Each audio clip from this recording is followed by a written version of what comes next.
Hello, everybody, and welcome back to Heroes of Histaeria, our Sandsea Saga. It's our D&D live play right here on the Delta Crypto channel.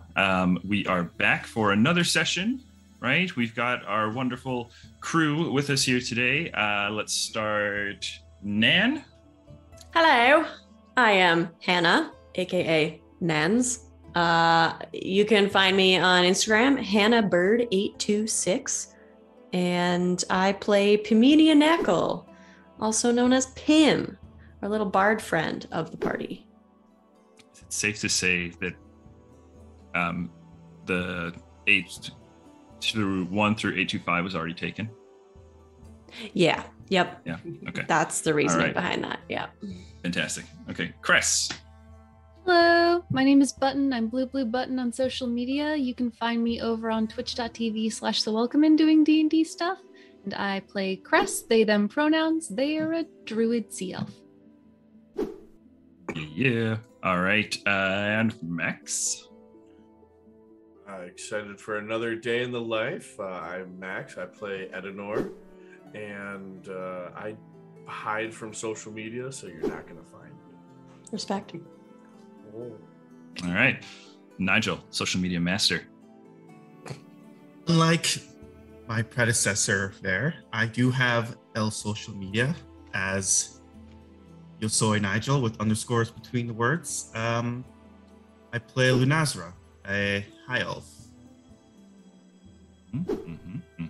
And rounding us out here, the boy, the man himself. Yes, Lycus. that leaves me. I am Raul Alejandro Gonzalez Enriquez, but you can call me Ollie or Lycus because that's who I'm playing today. Lycus D. Stratus. And he's a half-orc pirate man, and that's all that really matters. You can find me on @CryptidDelta on Twitter, where I'll be posting just about everything that we're doing as a group whenever it comes out. So yeah. Fantastic. And then my name is David. I go by Zen Okami in various places of the internet, he, him pronouns, and I'm going to be your dungeon master. So, guys, everybody good? We feeling all right? Should we go? Let's do the thing. Okay. At our last session, the group of you set forth into the jungle to uncover the whereabouts of Captain Flintlock's missing crew who had pursued a white ape. You are also seeing what useful salvage might be procured from the grounded Yuanti airship, the Honor. On the trail of the crew, you discovered a site littered with debris from the ship, and here you witness firsthand how the law of the jungle is upheld. Survival, first and foremost. And so, after a brief reconnaissance of the area by Cress and Edenor, you discovered the trail of destruction that seemed more artificial and recent compared to that of the last wave. This path of destruction led you further north, and you have reason to believe that you are on the trail of Captain Flintlock's crew. Yet another discovery was made, however. A storm rolling in from the west. As you all traveled further north, you found that this storm was eventually going to catch up with you, and so you secured some lodging in a cave, and we resume as you all settle in to weather the sandstorm that is about to descend upon you. So we pick up Cress and Lycus with their excellent previous survival checks, had found us a cave just kind of tucked into the riverbed, the dried up riverbed. It is a pretty narrow entrance, right? And it kind of tucks around the corner, but it does seem like, with that turn in there, it's going to give you the shelter that you guys need. You'll be out of the way of the wind, right? And it's long enough where you don't have to worry about too much kind of getting back there. It is a tight fit, though. I mean, there's just enough room for you guys to all kind of lay down, maybe get like a little fire going in the middle or something. But other than that, it's a squeeze. You're cozy. All right. So. All right, who wants to snuggle? Come here. I just kind of tuck her in. Just nuzzling. Wait, who's taking first watch? I forget. I'll take me and Edenor take care of first watch. Great. Yes. In about an hour or so, Cress, why don't you take over for me? Yeah, I can take 2 watches. I'll watch with Wonderful. Cress, too. I can do a couple hours. And Luna, once they're done, why don't you take over and I'll wake up, give you a hand. 2 eyes are better than 1. 4 eyes. Yeah. All right. Get some sleep, folks. Okay. So Edenor's gonna get all settled in, just kind of staring out, brooding.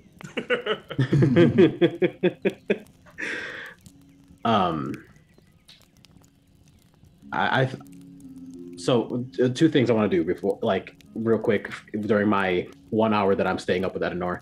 I want to do 2 things. One, I want to get back to the edge of the opening in wolf form and see if I can smell anything around. See if any other animals seem to be coming for shelter here. Okay. All right. You head up to the front, change into your wolf form. So you do have advantage on perception checks that are related to smell. But because of the storm, perception checks right now, with it kind of settling down upon us, right? The wind is now picked up. The sky is gone from kind of a yellowish to kind of like a darker green. You see these angry clouds rolling in, and often in the distance you can see enough sand and dirt and dust being kind of kicked up that the horizon off to the west is just now kind of, a wall of chaos coming towards you. But you have some time still, and you turn your senses outwards to see if there's anything nearby. Roll me a perception check, disadvantage.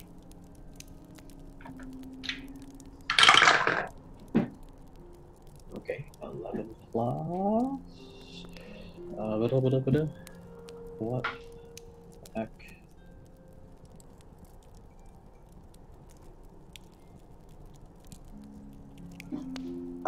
16. 16? Yeah. There seems to be no other sign of life or anything nearby. It looks like other animals, other creatures are also doing their part in taking shelter where they can and bunkering down. So you get the sense that right now the world is very quiet, aside from, the elements being put down upon it. Cool. And then I'll head back to Edenor or whatever he's doing. And Edenor, you actually see him, like, as he comes around the curve, like putting his pants back on and like putting his coat on, halfway like jumping on one leg, and he's like, I think I'm getting better at this. The quick shift as one of his arms is still like a wolf hand. He's like, oh, never mind, I'll get there. One of these days it will be smooth, baby. Hopefully. And does it hurt? No, it feels amazing. I mean, have you ever been like squeezed tight by someone you care about? It hurts a little bit, but it's just kind of like warm and rushing. No, not really. Well, it's sort of like that. Like it's not, it's not a soft massage, but something about it tingles and it feels right. I'll just have to take your word for it. Goes back to doing the prayers, Sure. Okay. The two of you, Lycus, we got your perception check already. Edenor, roll me a perception check as well. Disadvantage. Disadvantage, okay. Oh, well, that's still nice. I rolled a 17 and a nat 20, so I'll take it. Well, so that would be pretty good. +2. Yeah. So that is a 19. 16 and 19. Hell yeah. Okay. All right. First roll the game, baby. Yeah. Okay. So yeah, you guys settle in for your watch. And it appears to be kind of going by uneventfully thus far, at least. Cress. Yeah. If I could have everybody else just briefly take their headphones off for just a moment.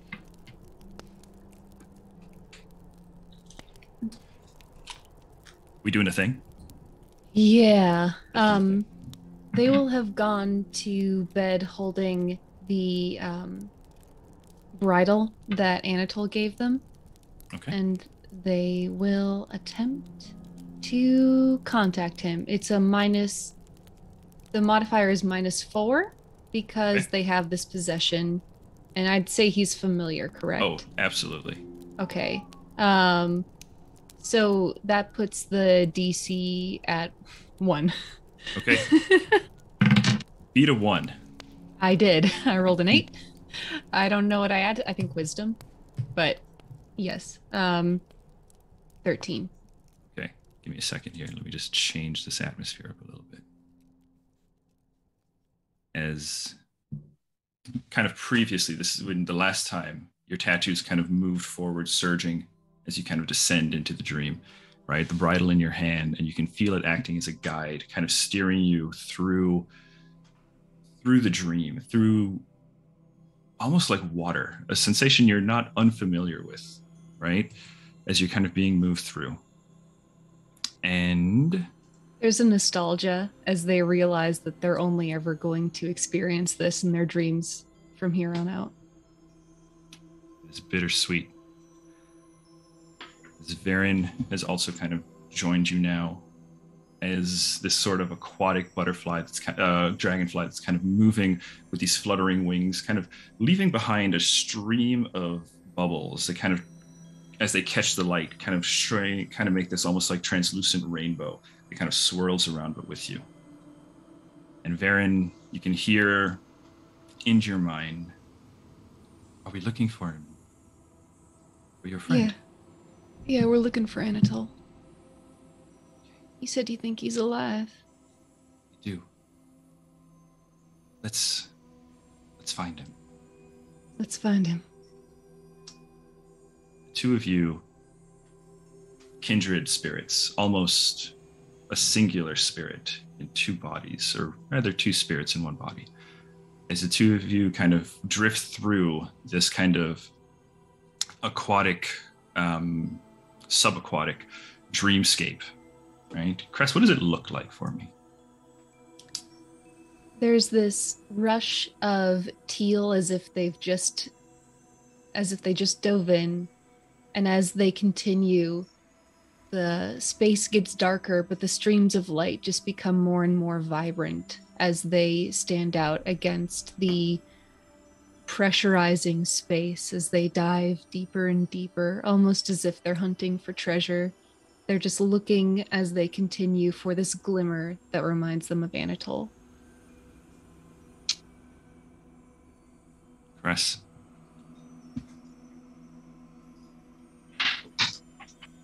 I've hit 4. I'm using a different dice real quick. Do they both fall on the floor? No, Oh. my dice tray is just on a TV stand, a wooden TV stand. So, Cress, yourself and Varen continue. And eventually you feel kind of like a shift, kind of like going through into a different space. The process of kind of leaving your dream and entering another. It's becoming, with practice, a much more smoother, familiar feeling, right? And now you find yourself still underwater, though. And you find yourself now swimming through a vacant, empty Zelidil. The windows are empty and dark. Seaweed has kind of overgrown in places. You know, what was previously trimmed and kept back, right? And Zelidil is normally this city of just vibrant light, bioluminescent creatures and coral and mosses just kind of lighting up the entire place. But now it is dark. It is cold. Colder than usual. There's a coldness that's always there in an underwater city, but this is a coldness of vacancy, of absence. And as you drift forward, Varen kind of now merging back within you. You still have their presence, but you're now swimming through this space on your own. And soon you start to see these dark shapes in the water, drifting. As you get closer, you realize these are people, just drifting lifeless in the water, just floating like so many dead men. And then you hear suddenly a scream. Ah! They swim toward it. Swim towards it, and you see a man in a fetal position, his face buried in palms as he heaves and sobs. and you recognize this shape. You recognize this man. You recognize Anatole. Anatole, it's okay. They keep swimming to him. How far away is he? We'll say 30 feet, just call it easy for now, right? In Dream World, it can fluctuate when we need it to, right? But you're making your way towards him, and as you kind of speak out, suddenly the heaving, the sobs, they stop. You hear, well, now I understand. If you're duty-bound to torment me for all eternity, Spectre. Anatole, it's me. He turns towards you. He kind of pulls. He's just kind of looking through his fingers towards you. Sure it is. I got to talk to you once before. You told me to beware. And when I said... You said you'd come and find me. And then I took hold of Lucavir's sword and it took me away from you. Remember? Quit playing games with me. Anatole, when have I ever played games aside when they were mutually agreed upon? They go completely into like their scolding phase. As you kind of go into that, roll me a persuasion check at advantage. Ooh, advantage. I'm glad I have advantage. That was a 1. Okay, that's not a 1. That is persuasion. Mm-hmm. That is a 12. Okay. Oh, you're getting creative, aren't you? I've never been particularly creative. Well, don't act like you don't know. You wandered with me for months. As we went looking. What? Wait, what? Do you mean do you mean in dreams, or do you mean that you think that I'm with you? Listen, Spectre, quit playing games with me. I need to fix this. I don't know how this will work. In the dream, they attempt to cast protection from evil and good on him. Okay. As you go to do that, protection from evil, it's a save on my side, right? Normally. No, it just happens. But if he is currently charmed, frightened, or possessed by an aberration, celestial, elemental, fey, fiend, or undead, then he has advantage against the new save toward the relevant effect that might be affecting him. I'm going to say, as you go towards him, he's going to close the distance to touch him, right? He kind of surges back, right? Trying to keep the distance, trying to keep you away. He says, "Don't you come near me." And as he kind of surges back, pulls his hands away and propels himself from the water, you can see his face now. And you see what looks to be almost the same palms that he had over his face, right? You see it kind of outlined in like red on his face. And he pulls back his hands and you can see his teeth are fanged. What happened to you? Why do you have... What happened? Is it the hybrids? What happened? I'm done with you now. I'm not done with you. They swim toward him. It is me. You can be as angry as you fucking want. I'm sorry I failed you. I did not make it to Zelmaris. I told you before, I got kidnapped, and I learned months have passed. I was just in a vat. I was useless. After I promised I'd help you. You're still my king, though. I'm out now, and I'll do whatever it takes. I am no king. Not anymore. I don't want to be. But Why? I found something else. I found something better. What's that? Well, Spectre, You got it. Let me tell you. Fine, tell me. If any man born again in the light of her love is going to be a new creature, well, I am a new creature. And as he says this, he pulls back, and you see emerging from his back 2 large dragon-like wings. They are kind of gold at the edges, and as they kind of come back towards the center, closer to his body, they turn a crimson red. And you see the mask on his face start to light up. Within the mask itself, you can see there is kind of like a darker outline forcing the shape of something draconic. Do not. They swim toward him. Do not listen to her. If you... I don't know how Tiamat got to you. Don't let this happen. As you try to swim towards him, Cress, the water, the current picks up, surges. It creates a whirlpool around him. And you can feel it kind of pushing back against you, right? I cast Entangle on both of them to draw them together. Okay. Fuck yes. What's the save on it? I don't know. 1 second. He's probably gonna make it. It's a strength 15. He rolled a 15. Yeah. As the seaweed kind of comes out to grab him, right, to pull you up, to pull the 2 of you together, his claws just emerge from his hands, and he just swipes down, shredding it. And as he does so, the force of it causes this kind of wave to just surge outwards from him, and you are just forced out of the dream. Can they shout to him as they do this? As they're tumbling, like somersaulting back? Go for it. What do you say? They shout this, but I'm not going to shout. I still love you, my friend.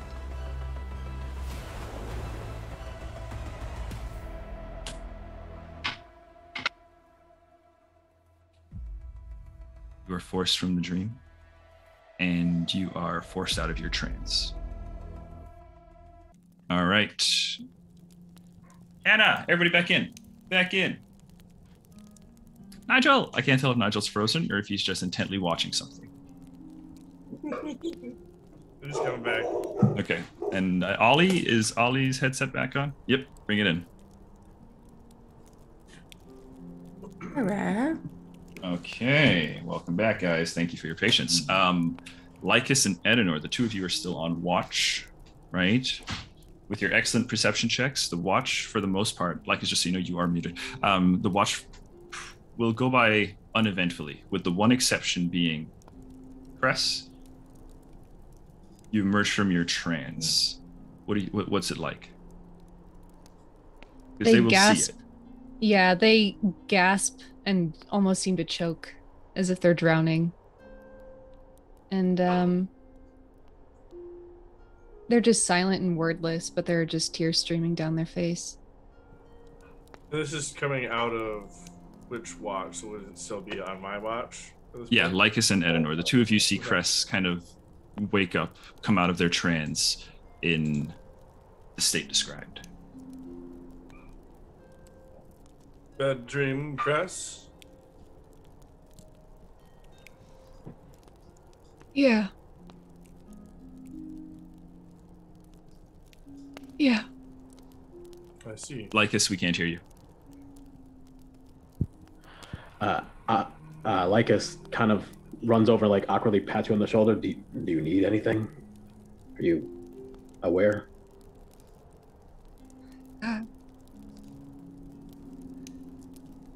I need to try something. They take out that broken pommel of the sword. And I think they go to the edge of the cave, just within the face of it, watching the sheets of rain fall and the wind pick up. Not rain, sandstorm. So it's just... Not rain, that makes sense. Sand. Kind of blurring, yeah, sand kind of fluttering everywhere. And I will say, this is the first time that you guys have been out and about since coming back to the world, that it is actually pretty dark. Almost like night, but not quite. They're still just crying.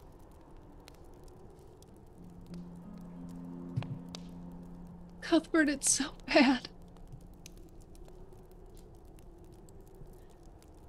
They're all dead. And Anatole, he's one of them. He's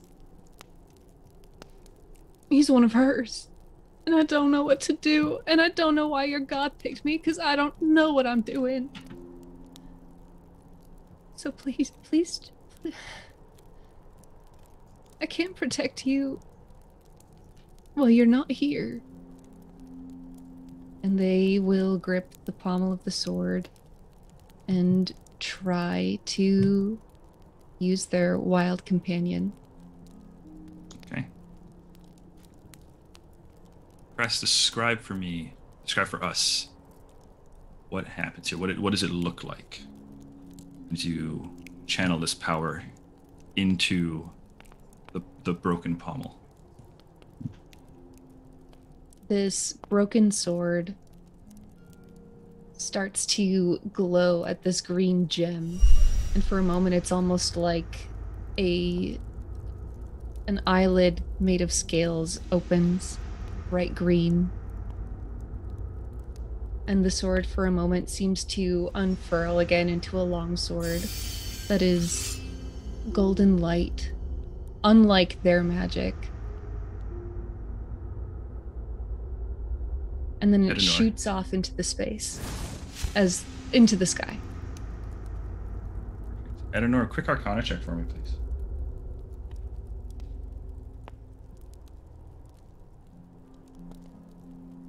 $15. 15.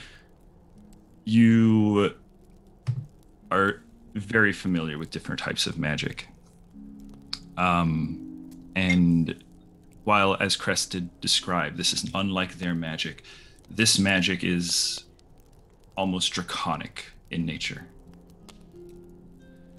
And as you observe that, Crest, as the light kind of passes out of the cave into the wind, into the sands, it disappears into the dark. And as the three of you are standing there just watching the front of the cave, watching the cave mouth, sand kind of roiling and kind of causing it's very difficult to see out. But suddenly, you feel the ground shake beneath you all. You see in the clouds flashes of blue, like thunder. And then, suddenly, you see in the mouth of the cave as a large golden dragon just shoves their head into the cave and runs right in through the mouth of the cave. And lets out a triumphant roar and runs straight towards Chris. Oh my god. Oh, they're sobbing. They leap up, grab him around the neck as wide as they can. Pim and Luna, you are roused from your sleep by the sound of a very large, very powerful beast. So this Edenor, is the squeezing head. into the cave. Edenor, should we punch it? Is this okay? Don't Do punch not. it! That would be a very poor choice, my friend.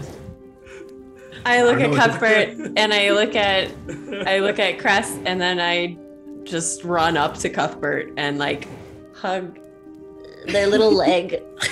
It is a big leg Big compared leg. to you. Big But leg. Yes, you are able to kind of.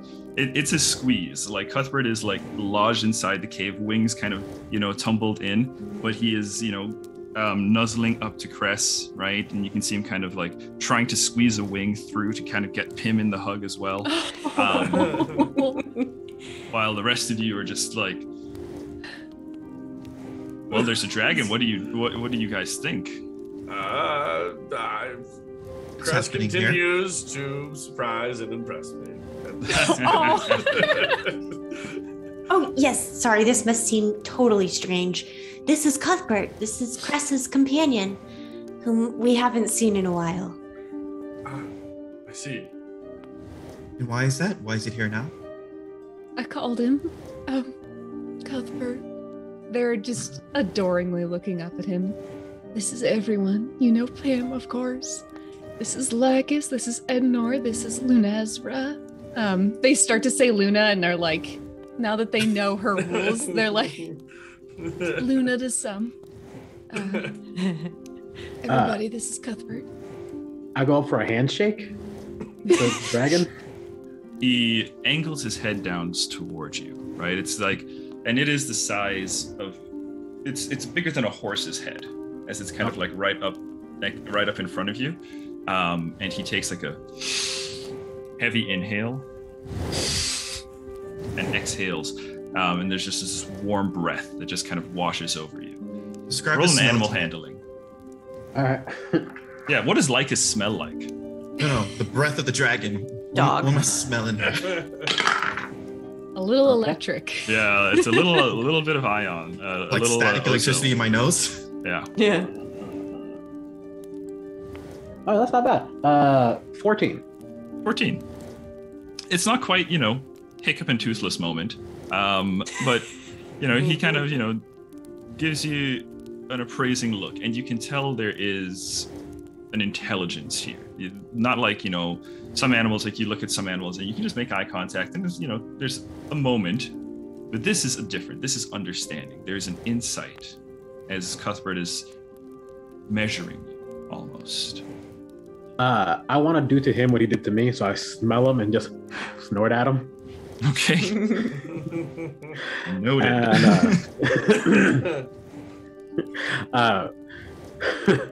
they didn't really expect to see a dragon today. You are rather glorious.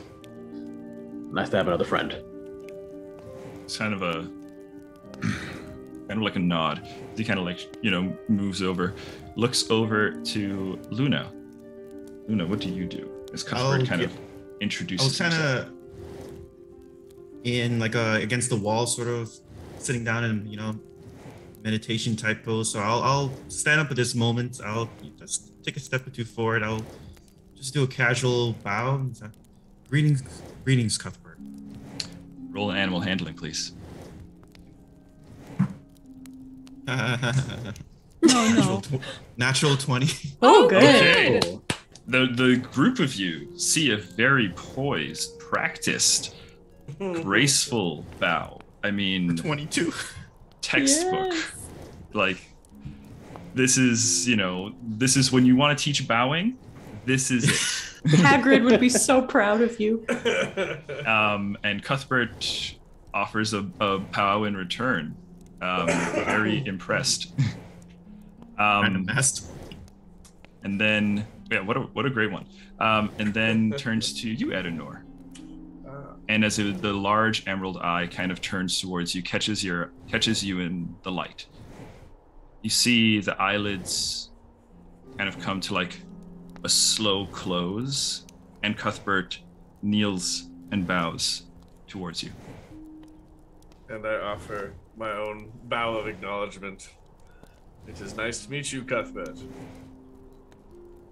He gives a snort that kind of, to everybody, you can see there is a easy insight checks for all of you. You can see that there is, Cuthbert offers to Edinor a certain measure of respect. And Right. this is Questions a on that later. this is a physical living thing, not like astral projection or something. Okay. This is a physical dragon who's very cramped and squeezed and pretty much blocking the entire way. So the wind actually has died down considerably for you all, as it is basically just hitting the back of Cuthbert, who's kind of created a windshield for you all. Cress, got a quick question. Yeah, You ever ride him? often. Nice. Oh yeah, we used to ride him all the time. You'll And actually there- see there are side saddles on him for two small bodies. I don't know if you've ever seen Yeah. Granny, but Pim's size. And I start pointing these out and say, these are actually side saddles that I ride in. And Granny made them from scratch. And Pim is just gonna Zara rattle made off. 'em, but yeah. Doesn't matter. She's already moving on. She's just gonna rattle off tons of stories of flying around and just talking a mile a minute. Go ahead and I try to think- get a word in edgewise. I think Lycus actually goes all in with you too. It's just like, oh, that's so cool, and just like starts coming up with like ideas like, We were going you like could use this, me as like a and- cannon. You can take me, drop me. Yeah, he's super fast. They're That'd be super so- fast. Yeah. It'd be so cool. They're gonna, while these two are geeking out, they're gonna still, they haven't let go of Cuthbert. They're just like any contact they can have, they're keeping it. Just like this shock that he's here and real and alive. And they'll look to Edenor and say in Celestial, he can understand you in this language too. Ah, I have not used this language for some time. And I switch immediately to Celestial at that moment. Interesting. Cuthbert, Edenor worships Thadril? Did I get that right? Well, not quite. Tazrin? Tazrin is That one. Tazrin I am devoted to. Thadril is one of, well, the god of creation. So I guess in a way, I'm also devoted to the elder gods. So. But Tazrin is my patron, as you could say. And Cuthbert, keeping in contact with you as well, Cress.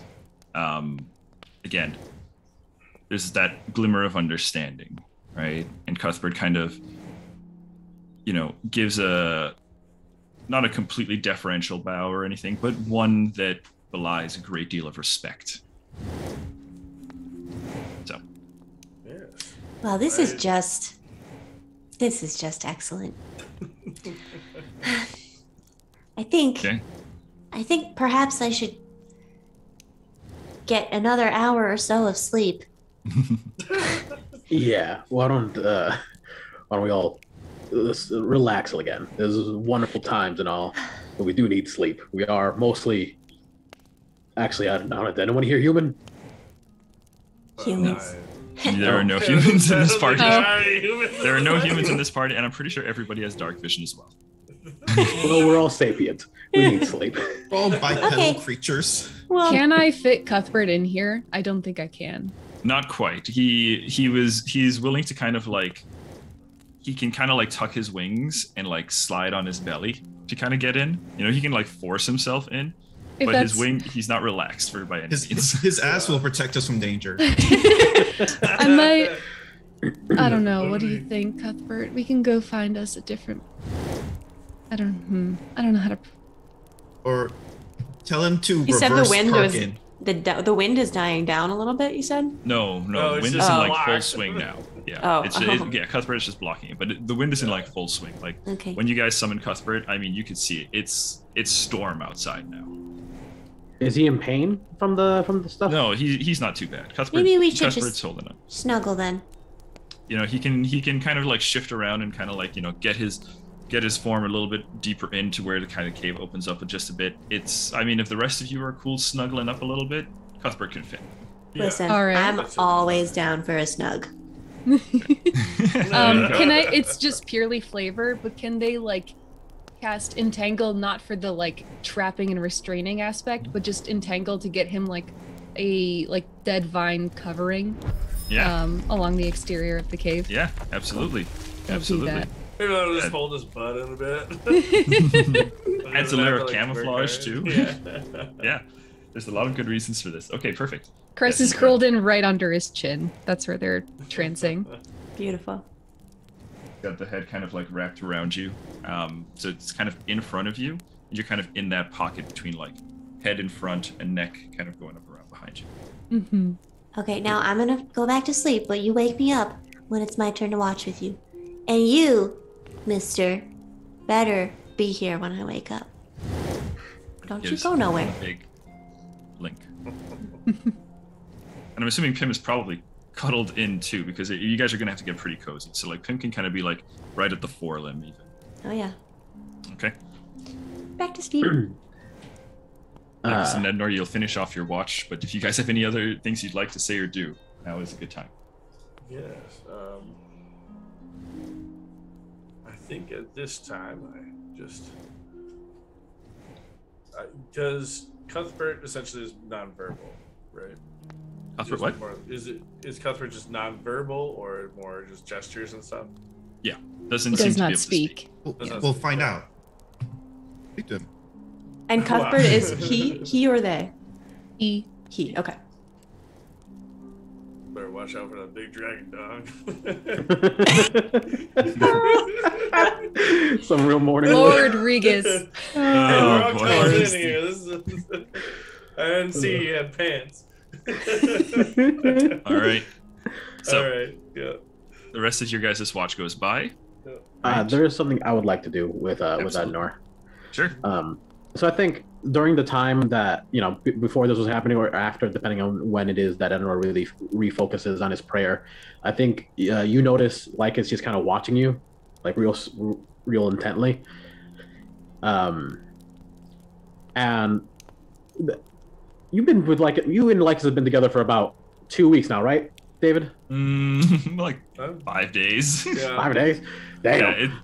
Yeah, not that long. That has not been that long. Yes. Yeah, it's not been that long. Even with travel? All right. Anyway.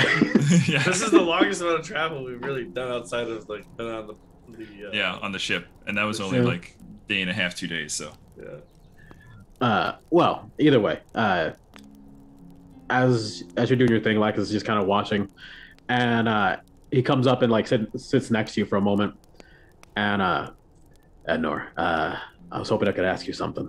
Yes, of course. Where are you from? Not here.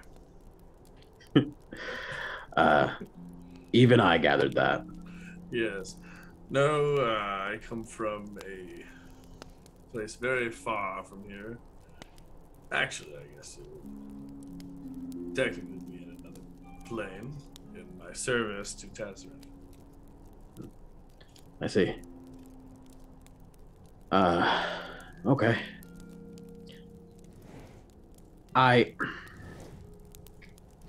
This is a little silly, and I've never really thought too much of it, but when I first met you, you fell from the sky. Yes, correct. And I was just wondering where you came from, because truth be told, when I first woke up, I was told that I kind of had a similar introduction to this world. And unlike you, I don't remember where I came from. And I was just, I don't know. So you're wondering if you were also from the same plane, I guess, per se?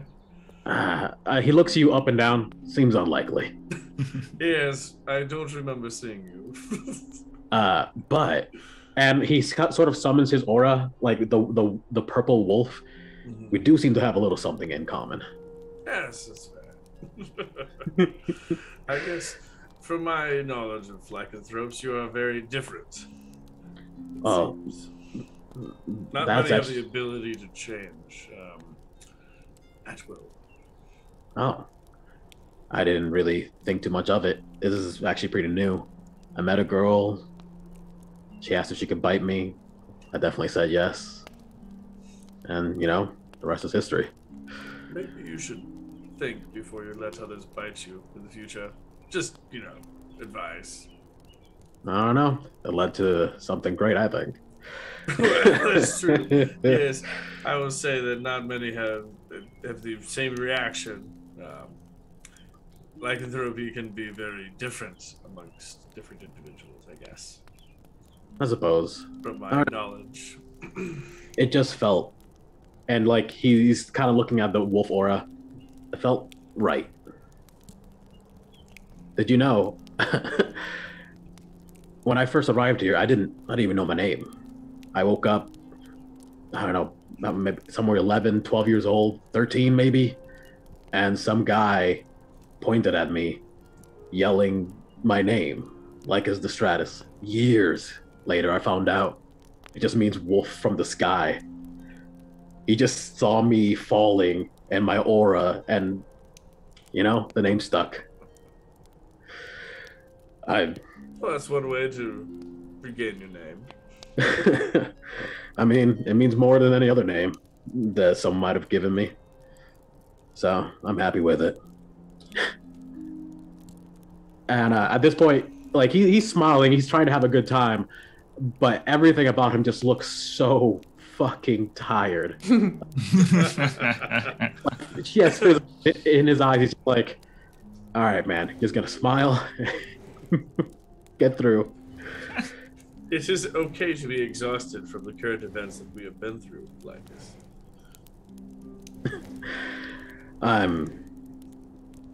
I'm sure it is, but there's too much left to do, and I kind of look around, make sure everyone's asleep before saying anything. I'm not supposed to be in charge of things. I've never wanted to be in charge of things. I like to get up and go when and where I want. But that has just led to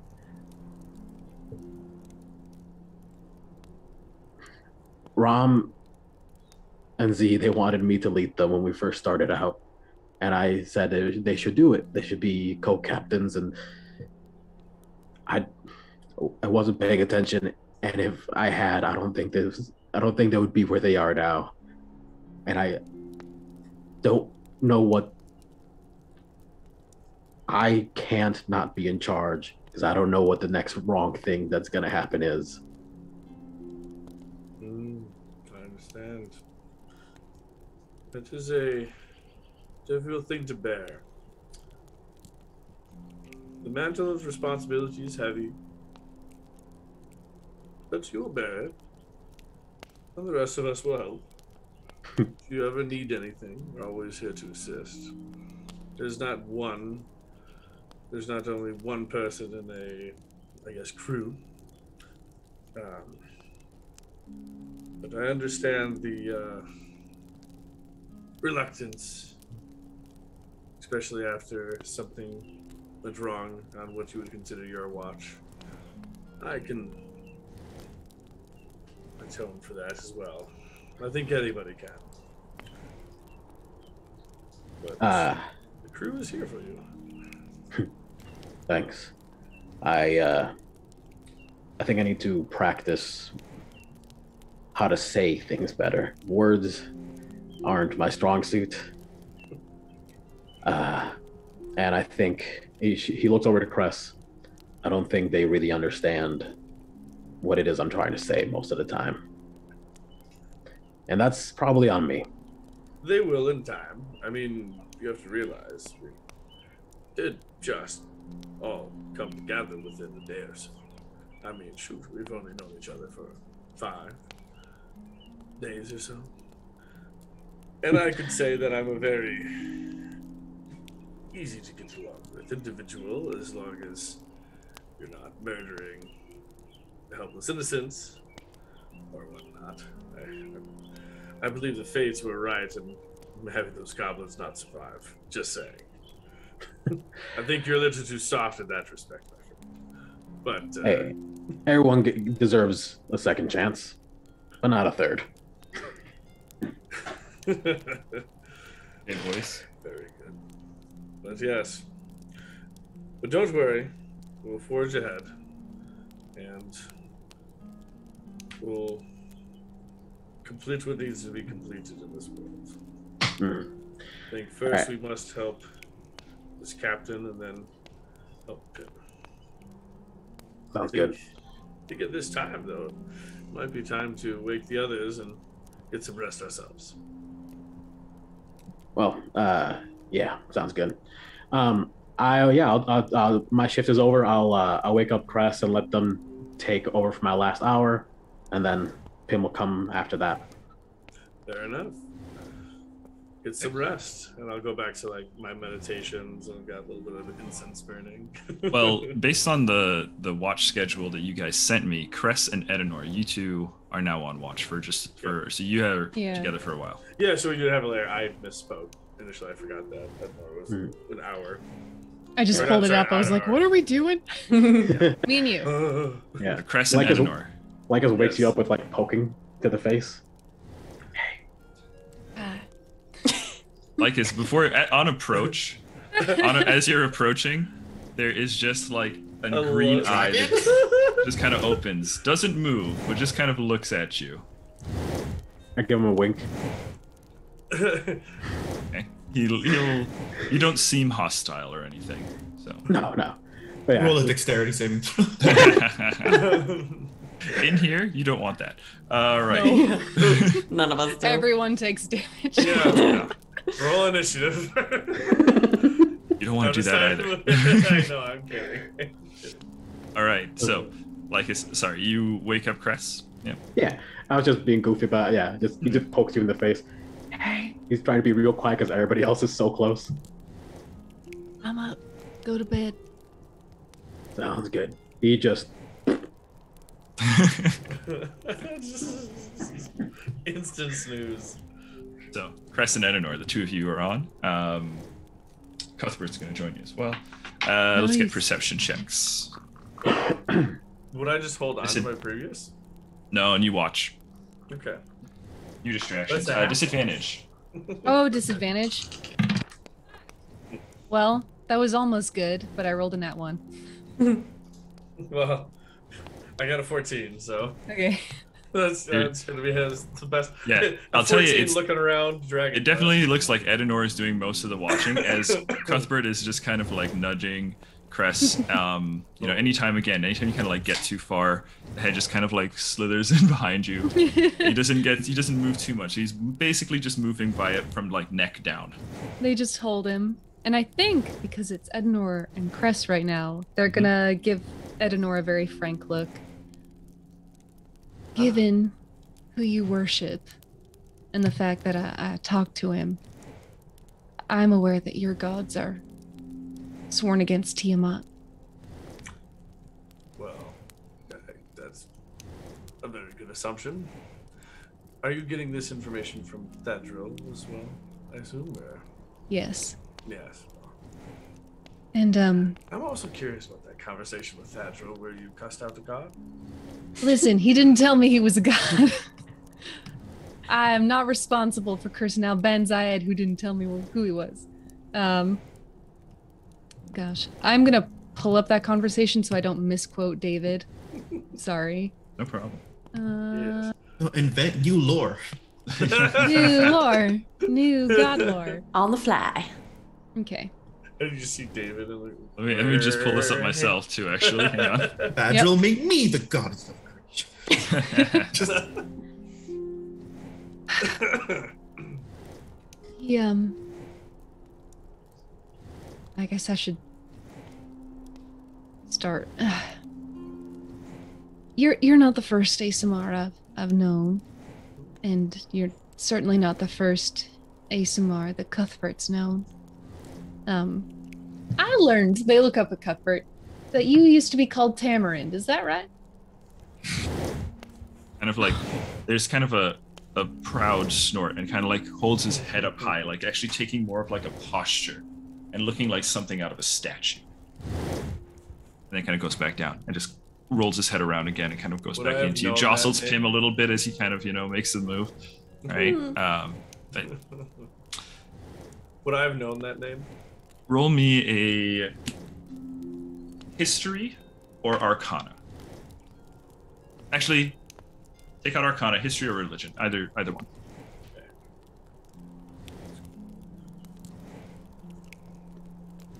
Okay, so history or arcana, you said? religion. History, no, history or religion. Oh, really? I like religion better. That's 20. 20. Okay.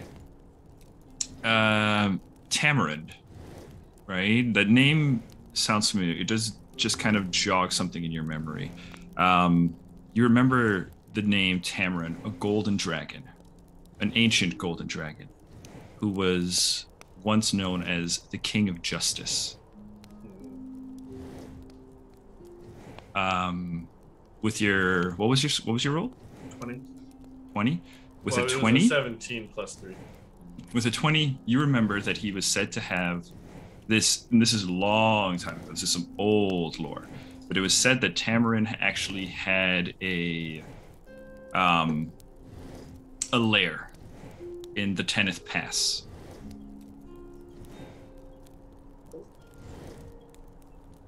And you also know phrase associated a lot with Tamarin and in reference to him in texts and that kind of stuff. There is typically a little phrase at the end that reads that will usually be honor and respect to the righteous innocents.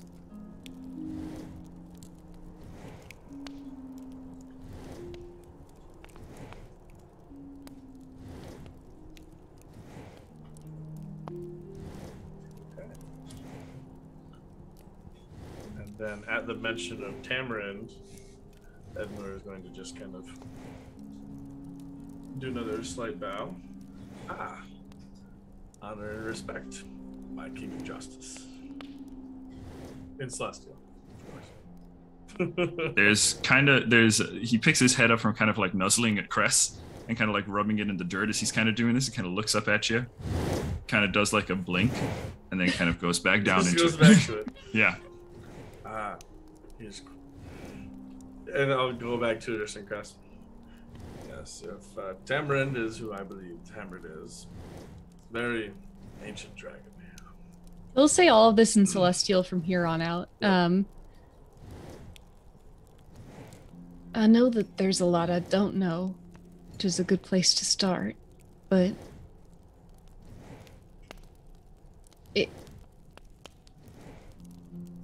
Thadril told me that the Tiamat's coming back, and from what I've gathered, Verania, who they were talking about back at the Gripply Pond, has awoken one of the aspects of Tiamat, and I have reason to believe that the former king of Zeladil may have awoken the second. No.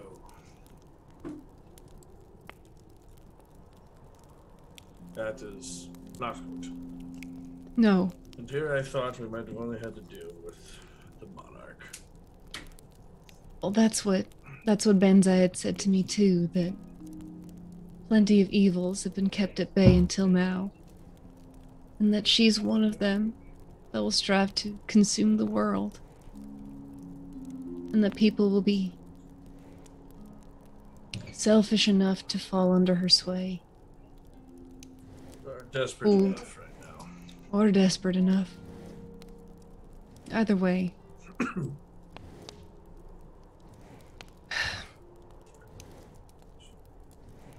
Yes, and this must have been happening.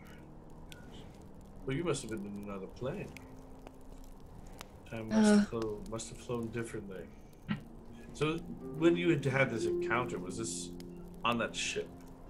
Yes, I have no idea when in those few months, but yes, I had left the plane of dreams into whatever space he's in. Interesting. I have to tell you, the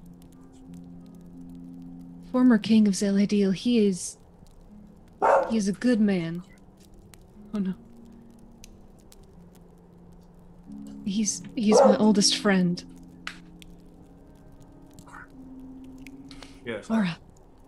Yes, sorry, I have a moment where I just happen to speak randomly. It's Cuthbert. Yes, Cuthbert has a snort. Yes. I just need you to understand that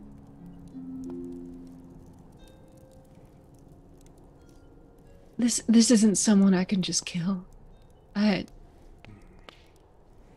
don't know what to do about it, but I have to save him. Were they possessed, or was this of their own volition?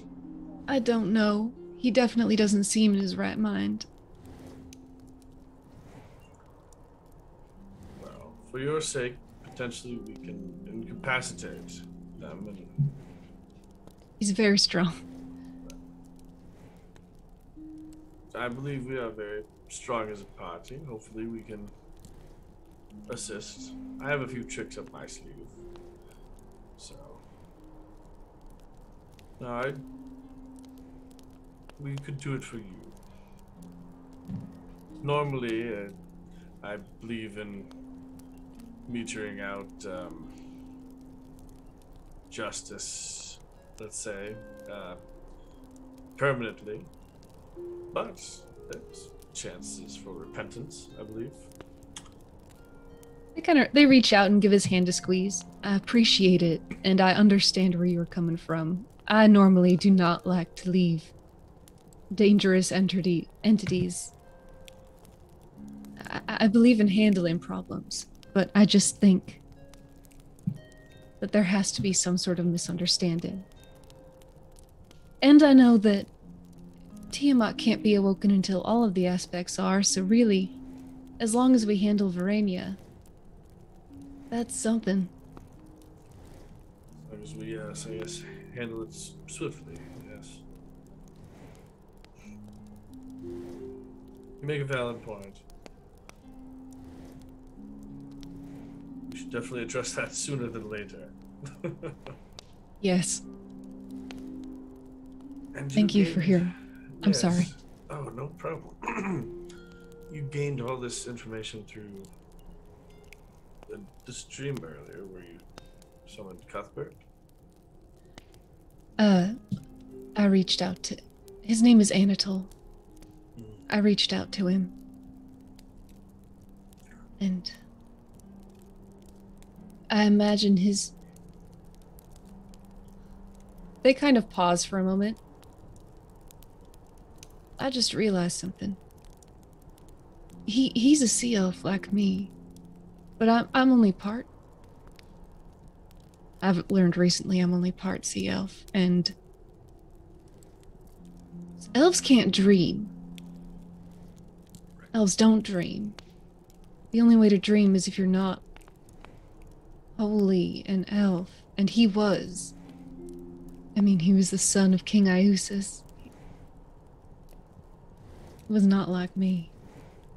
But he has fangs now, and he had these red wings. I'm wondering if he's... Changed somehow? Yes. I'm wondering if he has made a pact with something far more powerful. Yeah, whenever Ednor starts thinking a bit much, he starts... Even though he doesn't have a beard or anything, he just, like, you know... what's in mind. That's awesome. When we were younger, well, when we first became friends, he saved me from something terrible, and when it happened, there was this, I don't know, this prophecy? They said that his kingdom would ascend to untold heights, that I would sail on the winds of change, and that Anatole would rise on the wings of his rival. And then they told us to be wary, because from the heights, all mankind inevitably falls. And I just worry that he doesn't realize he's being used.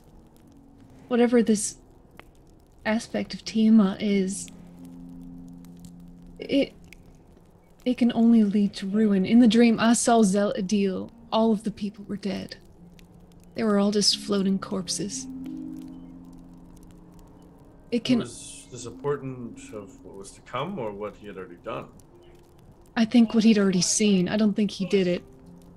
I think the invasion happened and he failed. Because of course he did. It was too much. I lost a lot of people that night. Yes.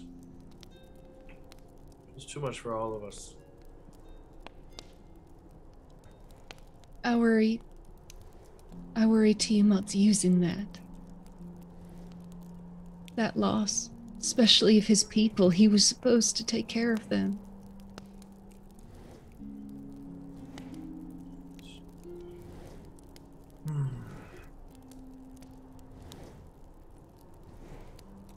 And that the hatred and the use of his enemy to fight his enemy.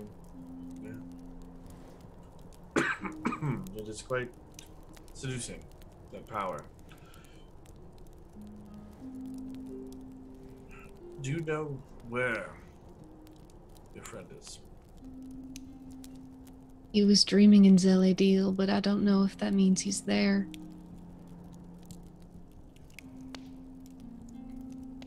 How far do you think that is from where we are? Zeladil is quite a travel.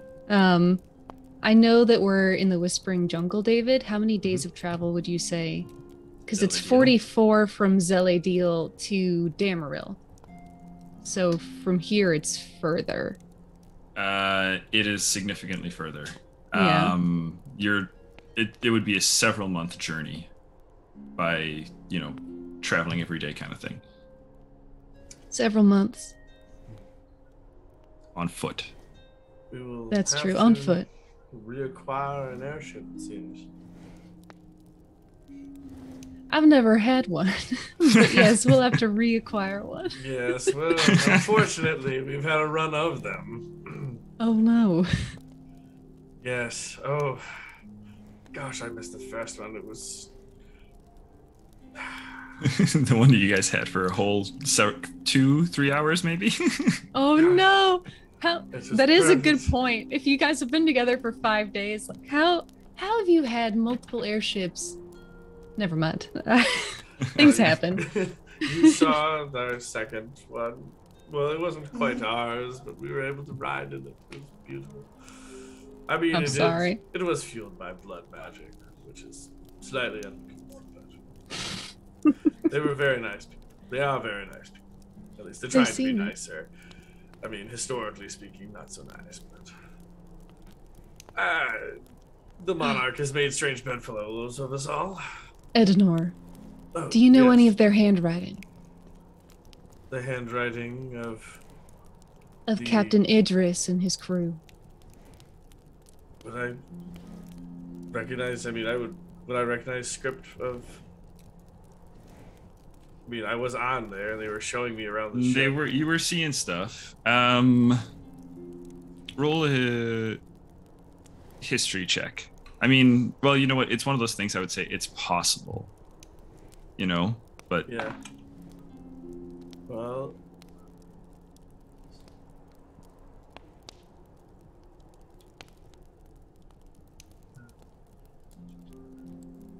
Plus 1, 15.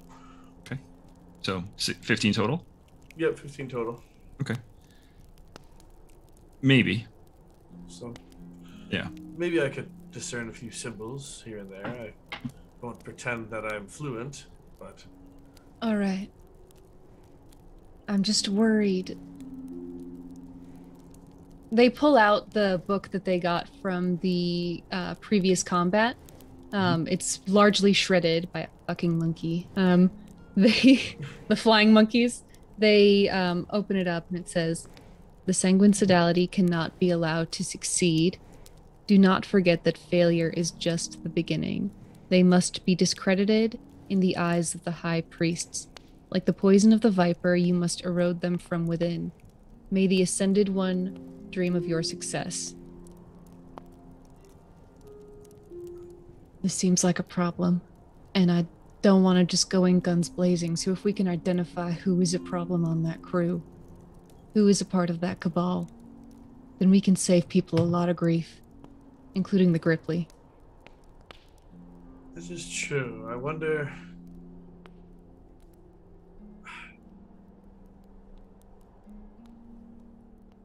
I wonder if it could potentially even be reactionaries of their people. I mean, if you realize they have had a very specific culture for a very long time, and now they're looking outward, and who knows, everything that I had gained insight from seemed quite genuine at the time. Yeah, again, they were talking about the cabal of the Slumbering Serpent.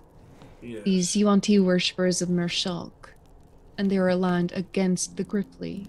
Now, as far as I'm aware, Idris and all of his crew are members of the Sanguine Sodality, but if there's someone on that vessel who is against them, Yes. if we can identify who it is, does this look familiar? They'll hold up the handwriting.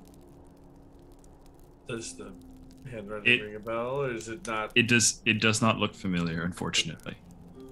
Well, But the symbol, you do recognize the symbol. The coiled serpent of the cabal of the slumbering serpent.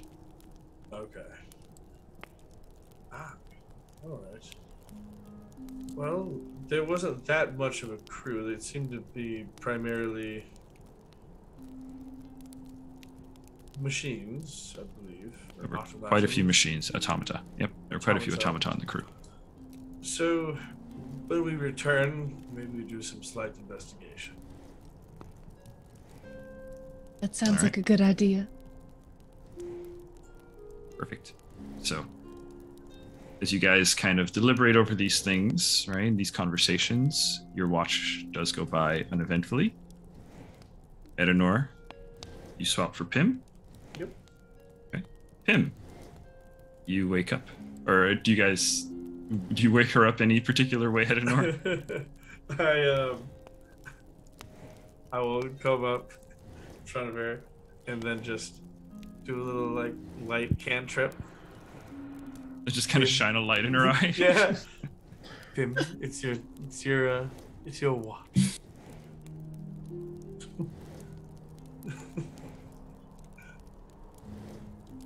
God, this is like waking Hannah up in real life. You're muted, by the way, Hannah. This morning was rough. Yeah. Okay. Yes. Perfect. Well, I am going to take my rest. Nighty night. You're gonna have to cuddle up with Lycus. He's starfishing it. Starfishing it. Mm-hmm. And you just see Ednor kind of, nestled in a little bit, trying to get as much personal space as physically possible. Edenor, roll me a d4. What could this possibly be for? Got a 1. One. Hang on. With a 1. Yeah, you hear, as Edenor's trying to squeeze in against Lycus, you hear, I treasure you more than a dragon treasures its hoard. I love that plushie. Oh. Yes. And then you just see Ednor smile and then pulls the plushie from me and bonks out. So it looks like he's meditating in a weird way. It's like... I feel like Pim and Lycus are the only two that actually like sprawl out and lay down. Everybody else just goes into like Curls meditative up. states. Yeah. All right. So Edenor, you take your meditation. You begin your rest. Pim and Cress, you guys are on watch. Perception checks at disadvantage, please. Okay. 10. I rolled a 2 and a 3. 13 over here. Okay. I'm sorry, 12. So 10 and 12, and then Cuthbert. It's rolls really like I can't even see two anything out natural. there. Yeah. I can only see Cuthbert. Yep. He's looking good though. And He's looking alive. the two of you begin your watch. What may I ask what inspired you to bring him back?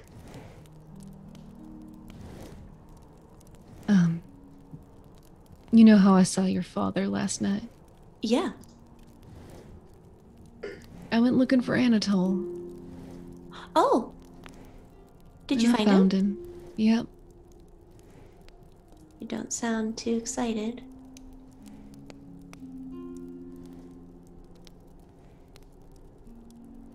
You were in Zelidil. You knew what I was. He was the only person who ever loved me in that city. And he hates me now. Hates you? What do you mean?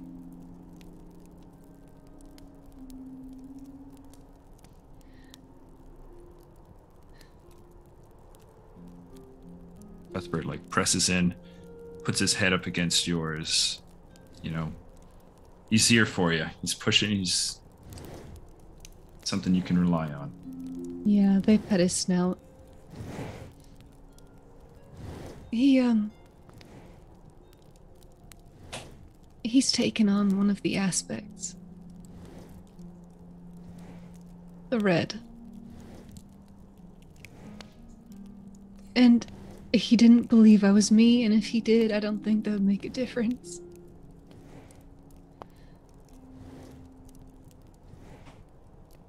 I'm sorry, Chris. And it's just my fault. No. And he's saved me more times than I could count. It is. No, it's not your fault. How could it possibly be your fault?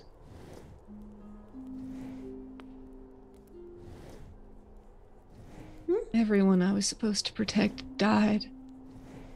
Or was changed for the worse.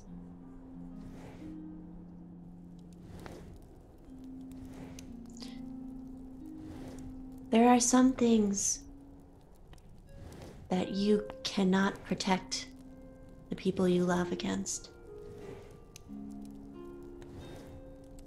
There just are.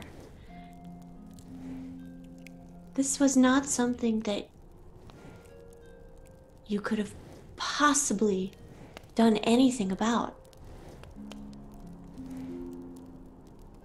I could have decided not to leave. He told me to, and I thought, you take orders, you do it. They would have killed me after what happened, but maybe I should have stayed and just let justice run its course, and maybe he wouldn't have taken whatever has happened.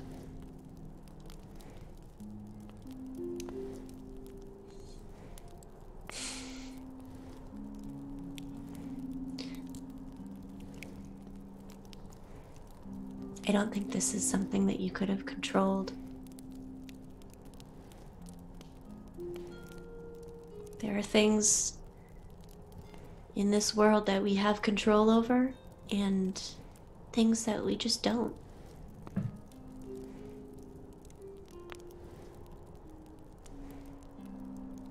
But if Anatole is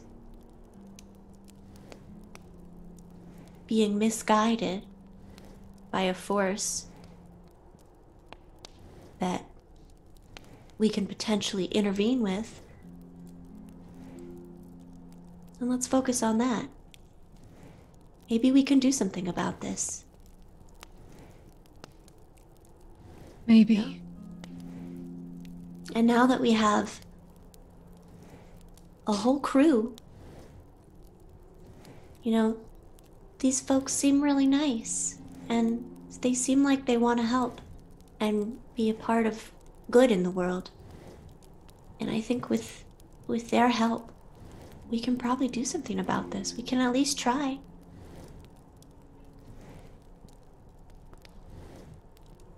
There's this very somber look as they look from Pym to Cuthbert.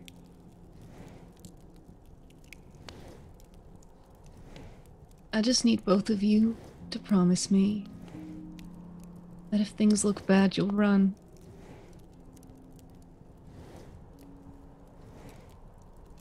You promise? I put a hand on Cress's hand. I promise. Cuthbert snakes his head around the two of you and kind of brings the two of you closer to him, kind of, tucked under his chest, his forepaws kind of, somewhat protective over the two of you. And he lets out a loud sigh. Cuthbert, it's so good to have you back, buddy. I missed you so much. That especially goes for you. Whatever the fuck happened last time, you are not allowed to do it again. Do you understand? He kind of shakes his head and jostles the two of you around. I'll take that as a maybe. You know, I was just thinking about that story my father left for me. Do you know how old Cuthbert is? How old are you? As old as the hills? Kind of pulls his head back, somewhat almost insulted. Almost like, how dare you? And snorts, causing dust to kind of just snorts derisively. I'll take that as a maybe too.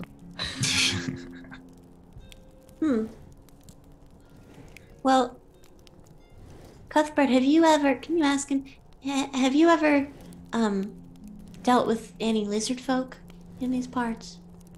He's been to the Whispering Jungle with me.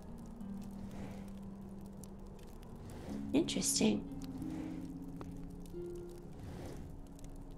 At any point in time, did you make a deal with these lizard folk?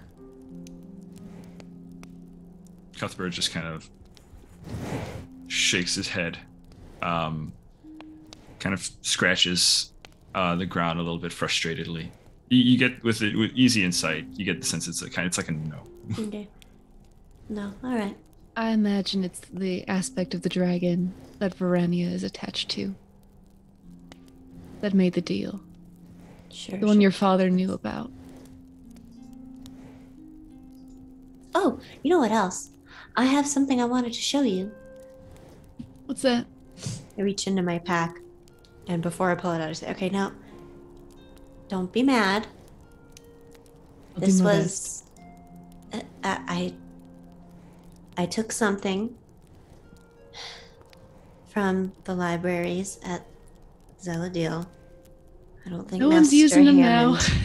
Well, I don't think Master Hammond knew, but who knows? Master Hammond knows everything.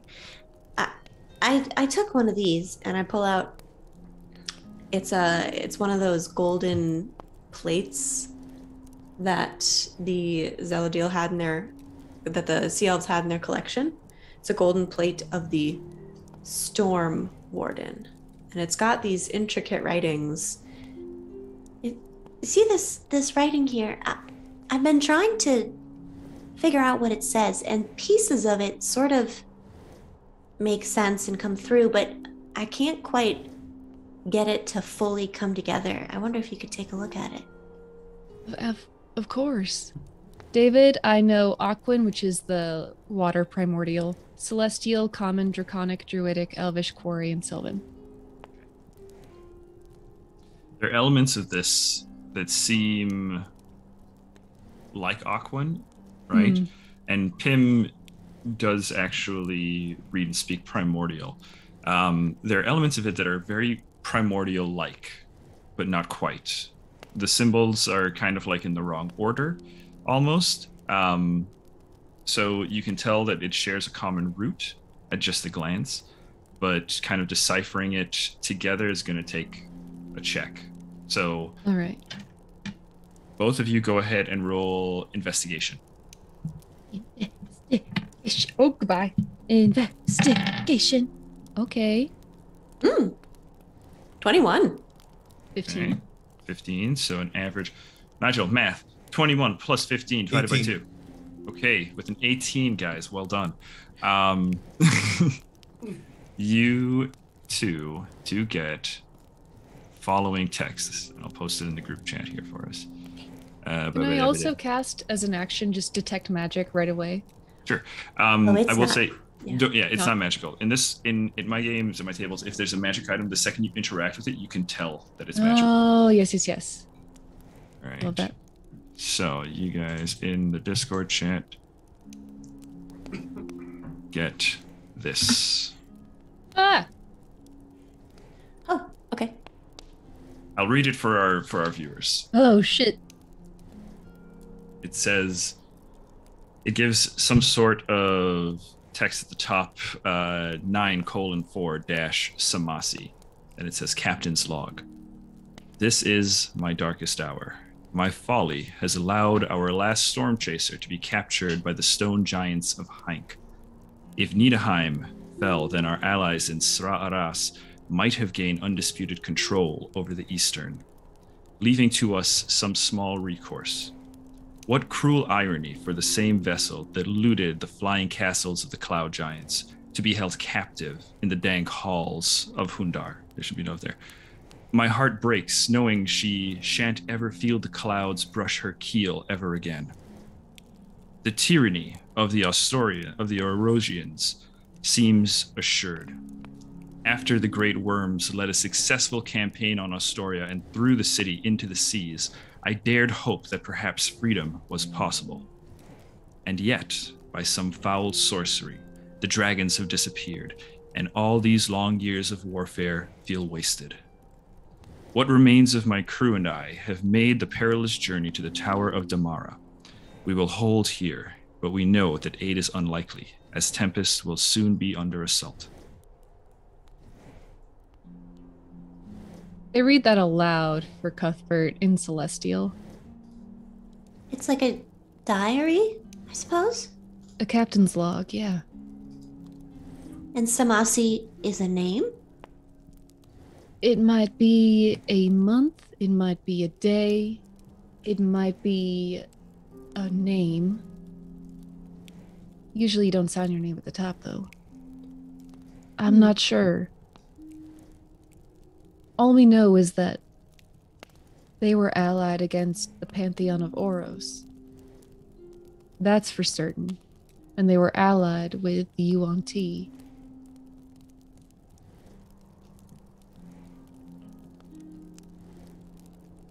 Do I know anything? Have I heard of the the stone giants of Hank?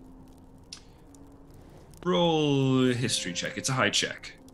Please be nice to me. May I roll that as well? Because I have looked at more of these plates. Sure. Rolled a 19. Oh, 19's pretty good. good. Yeah, baby. I also rolled a 19. Well, the pair of you are aware that the giants in Histaeria, they were once a very powerful, very influential group. Their communities were basically the rulers through most of what a lot of scholars consider to be the Second Age, right? They faced off against the dragons during what's known as the 1,000-Year War, and since then, their empires have fallen. They sustained heavy losses during the fight against the dragons, and they are now scattered all across the world. The upper ordering of the giants, so your storm giants, cloud giants, those guys are particularly rare, but they are not extinct compared to the dragons. But the two races almost destroyed each other. The giants barely managing to hang on, and dragons disappearing entirely. Some believe that the giants may be the cause of that. So, Well, that's a cool story. And when did the 1,000-Year War end? the 1,000-Year War ended approximately about 1,000 years ago, when the Age of Oros began. The Age of the Gods began. The Erosian Age. So the 1,000-Year War, in conjunction, the last hurrah of that conflict, was known as the Last War, and that is when the nation of Omeron, the Republic of Omeron, established their independence from the Empire of Dragoth.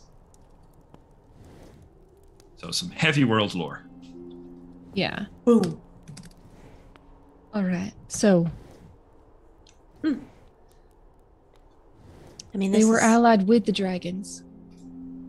Yeah. This seems like really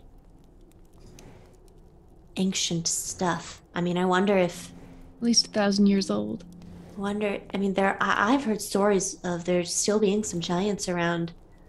If the giants end up being allied with the red dragon, that could be a problem. One thing I don't should mention as imagine- well. Oh, One I'm more sorry. thing I'll give you, as far as the giants go, because this is a pretty big part of their lore. They were known to have a flying city, the city of Astoria. That was like, Astoria.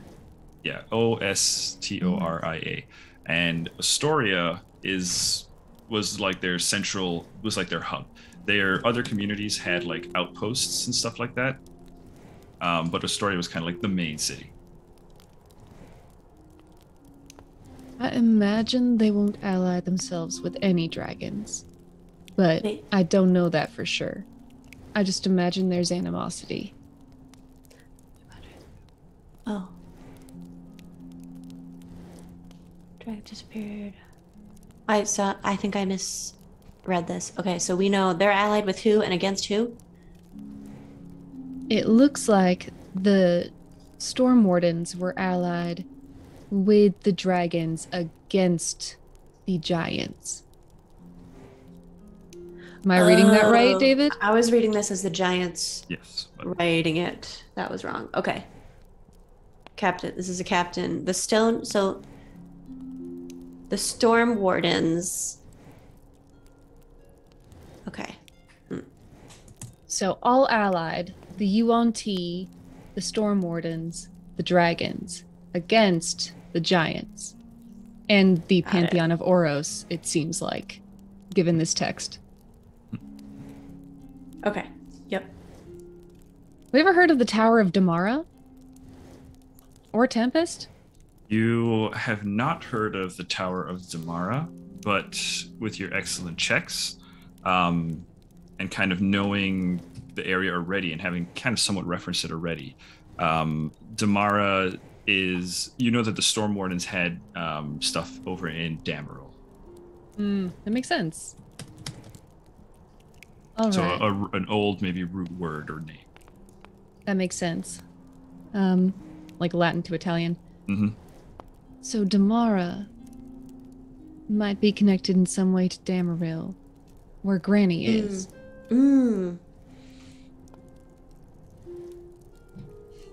I wonder if the Giants had anything to do with this. With the Monarch returning. If they're against the Pantheon of Oros. Maybe.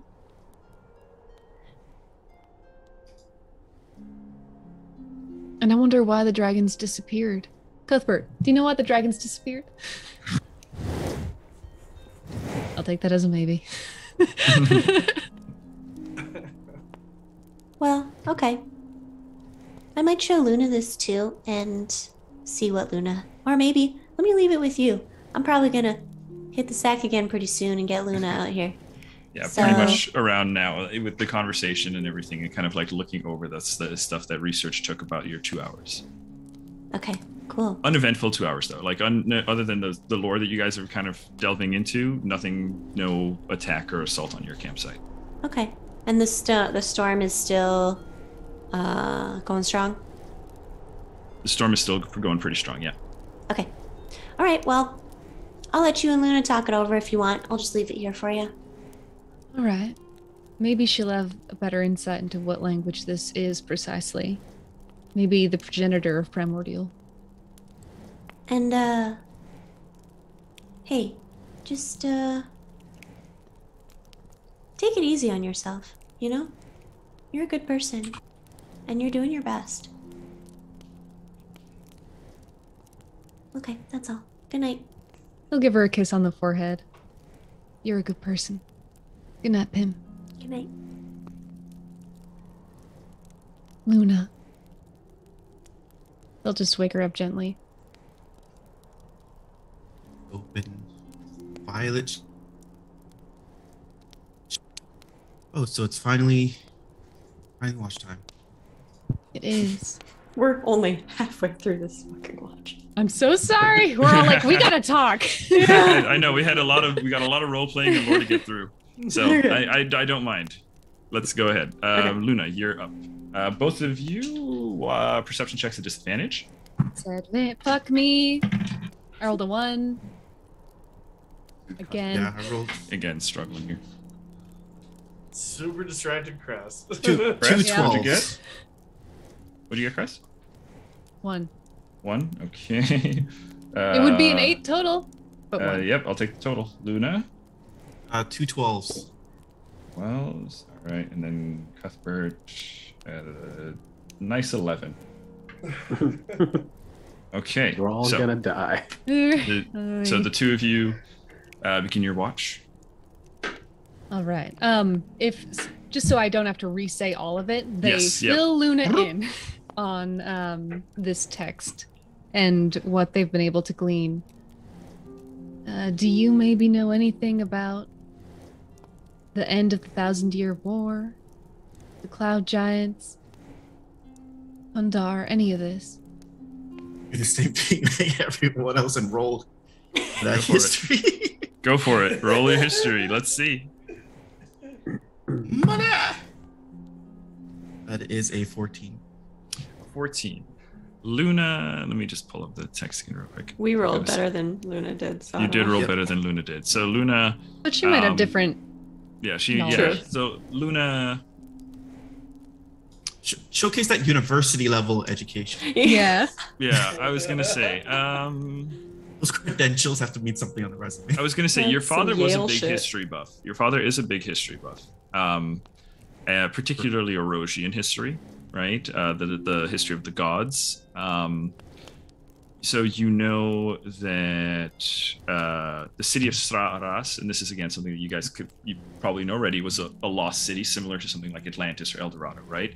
And you recall that supposedly the gods were upset with Straras and sealed it away. Yeah. Oh, yeah. And then also you did know the giants were not uncommon in Hync. One group, because I remember in your previous thing when we did some stuff about the groups in Azafast, one guild in Azafast who did spend quite a bit of time in Hync, right, and had giants within their number, were the Salumion Crusaders. True. So you have that. Different note sections. Yes. And go. Well, I'll just relay that Yes. as my inner consciousness was telling me that. That's what I'm here for. So the gods sealed away Sra Aras, and then no knowledge of why the dragons disappeared then. Not as far as I can recall, but You don't, Luna. So one thing that is worth noting, given your background, is that while yes, the dragons are gone, there are the 5 dragons that founded your school. The gem dragons that founded your school. depends on when they found it. Oh, it's Before. a long time ago.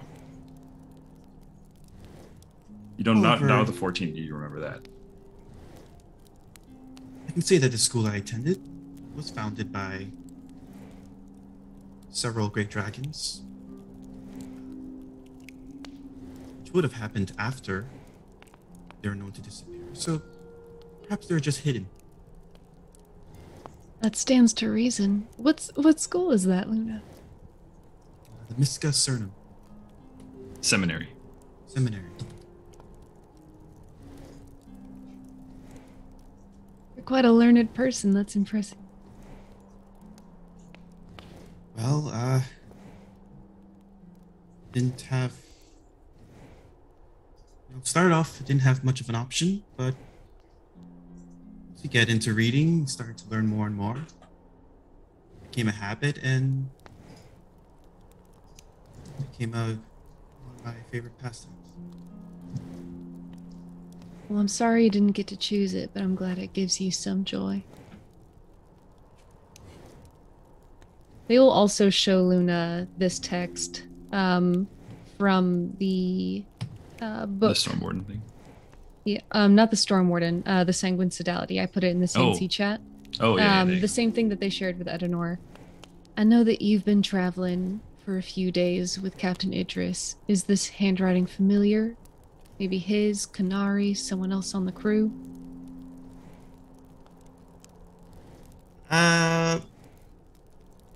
Investigation.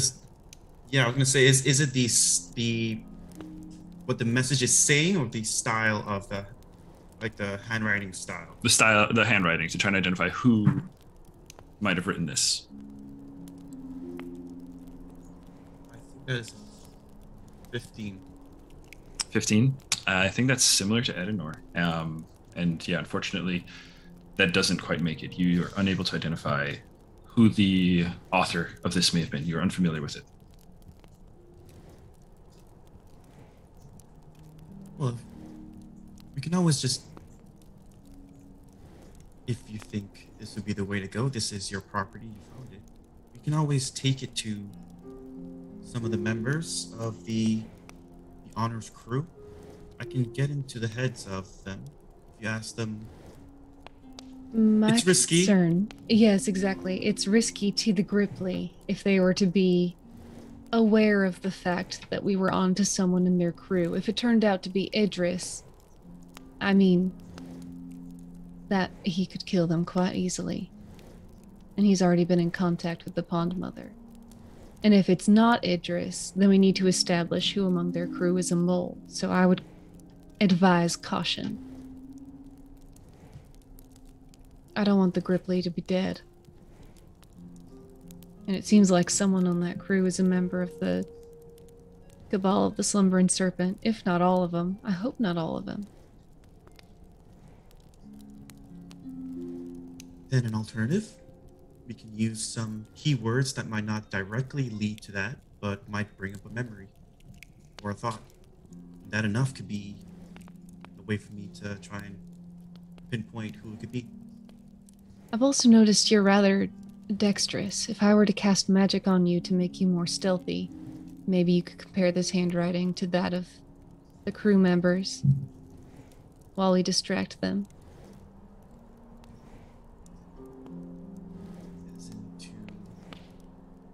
I'm not following. Is this to... If you were to do some sort of reconnaissance, taking a sample of this handwriting and comparing it with all of their logs, seeing whoever has written which piece, if it matches their quartermaster, if it matches their first mate, if it matches the captain.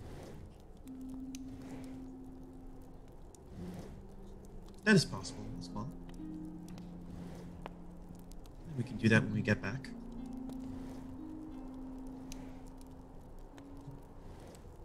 Sure. I will say I've been trying...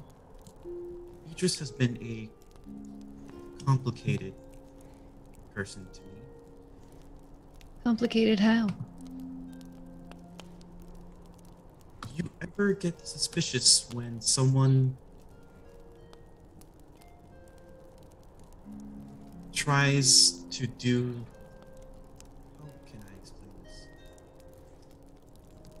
It seems like he's doing too many virtuous, let's say, good things without any sort of payment.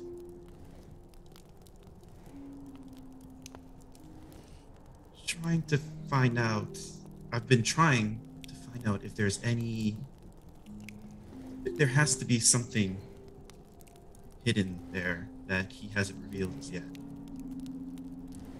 Some people are just motivated to do good, but it seems reasonable to be suspicious given this information. For now, I've been... I wouldn't put it as trust, but more so if going along with him matches our needs, essentially, then I'm going forward with it, but I don't trust him. At least not fully. Well, you seem a sight smarter than me, so I will defer to your insights, and you know him better.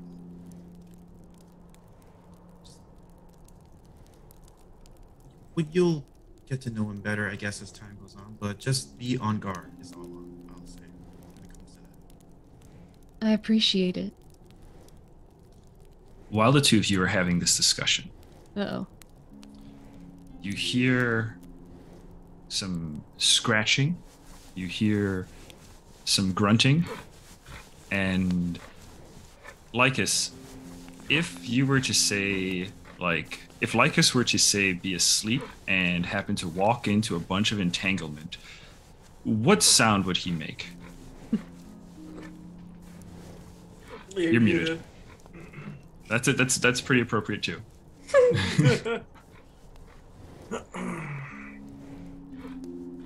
I can't hear you still. I said he would probably yelp, like as if like when you step on a toy or something on the ground and you're not gonna know it's there in the middle of the night. Yep, exactly. All right, so you guys hear Lycus as he yelps, and he is standing and is caught in your entanglement, Cress. Oh, Lycus, It's okay. I got this. He Wake up. moved upside down now. Oh, I don't got this. All right. They kind of he's upside down. Yeah, for a moment. They'll grab his legs so that he can more gracefully like drop. They'll drop the entangle and then like help him to just right himself. I think he's gonna try to do a handstand for a little while just to fuck around. Oh, I was going to let you do this for free, but give me an acrobatics check now. Worth it. Yeah, that's good. 16. Yeah, 16, easy peasy. Yeah, you're able to kind of like, Crest kind of bolsters you as you can, as they kind of like almost like spotting you, and as the entangle drops, you're able to kind of catch yourselves on your hands and then kind of like lower yourself down just enough, crouch almost like upside down and flop back over and you're right side up. Like as it appears that you were sleepwalking, and the entanglement at the door at least kept you from going outside. Oh, that's a new one. Do you usually sleepwalk? No. When I clonk out, it's pretty permanent. Were you dreaming? Like as you sit there and you kind of think, you become aware of the storm outside almost seems to be calling your name. As you guys it seems to have subsided a little bit. Cress and Lycus, you guys being, the worldly adventurers that you are aware, that there is what's called the Eye of the Storm, where there's kind of like a moment of quiet and peace kind of at the center. Mm-hmm. And the two of you would kind of assume that, given the time that's elapsed, you are kind of coming up maybe in the eye of the storm right now. And things are settling outside. They're still dark, right? There's still sand flying around, right? But it's certainly not as dangerous as it was before. But like for an instant, it's the eye of the storm. Yeah. Yeah. You don't want to go out there right now.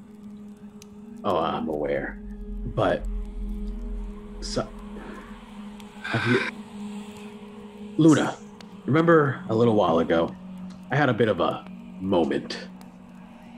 And you and Adenor had to. Huh? It sort of was like that. Something was calling to me. No.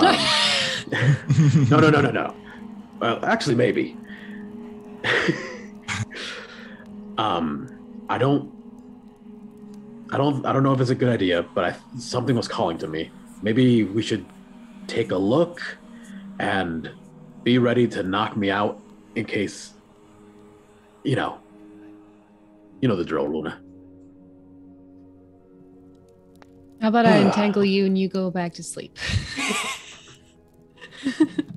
No, you need to get rest. It's my turn now. All right, don't go die. Settle in. I can't die. Do not. They look for anything made of wood in this place to knock on. Look, nothing. God. Unfortunately not. Wait, they pull out this little rosewood puzzle box and they're like, all right. Superstitious. All right, good night.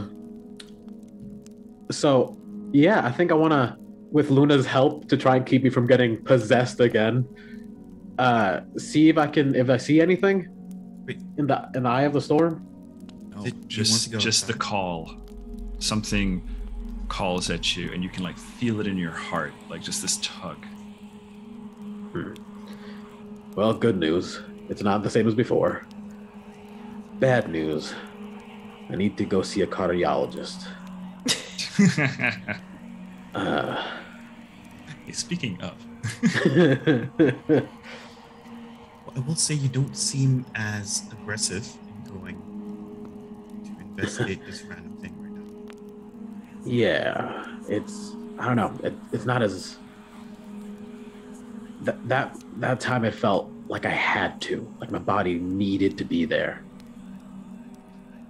Now it just feels like it wants me there, and I kind of want to be there. I don't know.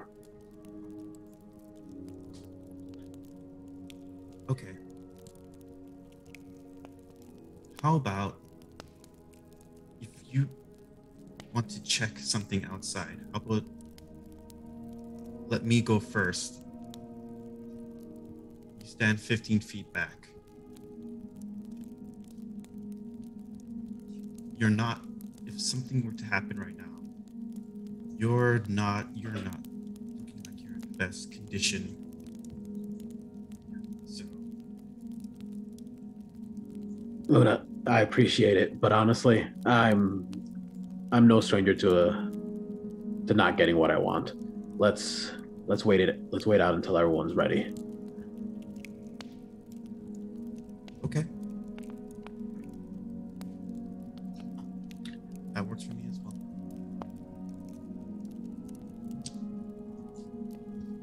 Okay. Yeah. So, outside of that, the rest of your shift goes by uneventfully. The storm carries on. Everybody does get their long rest, with the exception of Lycus. Right? And it is it's a little bit of time where you guys are all awake for just a moment.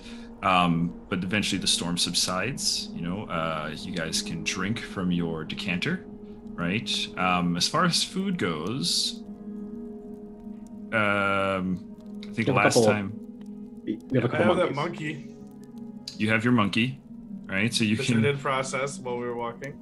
Sure. Okay. So yeah, you guys are able to kind of, you able to eat and water and everything. Okay. So your long rests are done. I think this is a good spot. Let's take a break here, and then we'll come back with you guys heading out. Alright. Okay. Cool. All right. All right, guys. So unfortunately, Button had to head out, so we are going to come back from the break with 4 of our party members. Narratively, what happens is, as you guys wake up, Cress and Cuthbert, Cress hops on Cuthbert, takes off to do a little bit of recon work, leaving the group of you to kind of navigate onwards. The storm has subsided, but it is still rather windy. It is still the sky is still rather dark. It's got that post-storm kind of yellow, orange, slightly green, really strung out what counted for clouds, right? But it is also a sandstorm. So a lot of the floor right now is just kind of covered in mounds of just loose sand that has been freshly laid down. So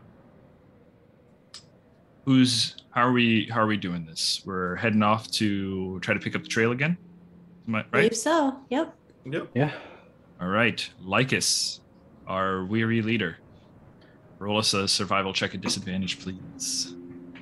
All right. I guess it's a case for everyone when they roll, right? No, just assuming Lycus is leading. Who's helming the journey? With I'm this not lineup, tracked. I would recommend. I want to be in front in my wolf form, keeping a snout out. Oh, Snoot. And then Shouts out, ladies. I would holler over for Luna, seeing as they're the most able to move quickly, be able to get in and out of situations, and then him Ednor would be my recommendation as. Yep. Works I for will me. Take up the rear. Lycus. I can see over Yeah. everybody anyways, so. And yeah, everybody except for Lycus gets a long rest. Lycus, go ahead, add that second level of exhaustion, my friend. Right. You wanted so badly. Hey, it's the right thing to do. Is it I the believe first you, level man. or I second believe you. level? And so what was your survival roll? Yes. Disadvantage. It's fine. Wait. In your wolf form, don't you have you don't have like an advantage on sensory, something like that? Advantage to perceive with the nose, but this isn't a perception check. This is a survival. It's okay. 12. 12. Not bad.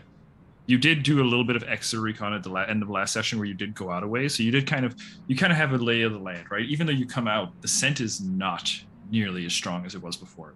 With the storm having blown through, it's hard to kind of recapture that, right? But you do have a general idea of the direction you need to go towards the other embankment on the other side, which is not a far journey, right? Are you guys still on the world map or the map thing? Yes. Yeah, hex map. Okay. Yeah, so you guys do manage to go ahead a ways, right? What do we have for passive perceptions on our crew? 11. 11. 14. 14. 15. Edenor and Lycus. 15 for Lycus, okay. And I know we said you were leading the group, right? But with your halved speed, Luna is basically just walking at your side. As you're kind of doing that like tired dog thing, your tongue is hanging out, your paws are just kind of like lifted, while Luna is just chipper alongside you. Having my hands up just like this. Yep. And as the two of you kind of continue leading your merry band forward, up ahead, you spy, Lycus, you spy it first.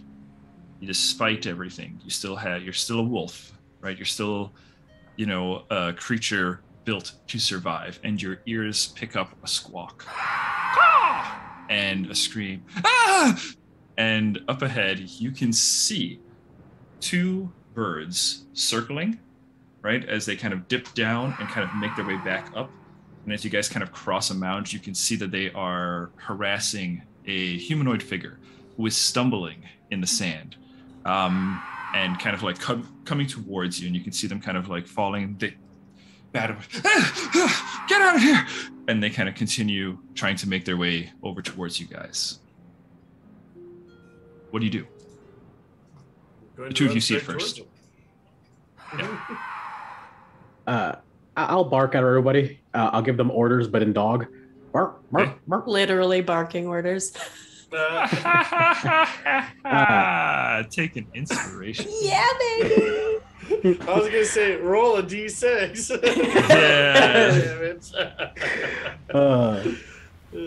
Okay. You can't understand him, but he does say, "Tell Luna and Edenor to go up front," for whatever that means to you. I'm gonna give you guys 30 seconds. You guys have 30 seconds. Each one of you decide what your character's doing. Go. Yep. I'm running forward. I'm running forward too. You're running forward. Okay. And Same. Luna? Same. Okay, everybody's running forward. Perfect. And in my special new boots, I feel a little faster. You said that this guy is coming towards us too? Running towards you too, right? And Bird is coming in and out? Yeah, Bird's kind of coming in and out. Are they big birds? They're pretty big birds. Yeah, as you're coming forward, like, no check needed. You can see. It's a pretty big fucking bird. Big old We're birdies. talking like bird of prey. Not like, mutant large, but large birds. Like a large bald eagle sized bird? Yeah. What do we have? So for speeds, the group of you start running.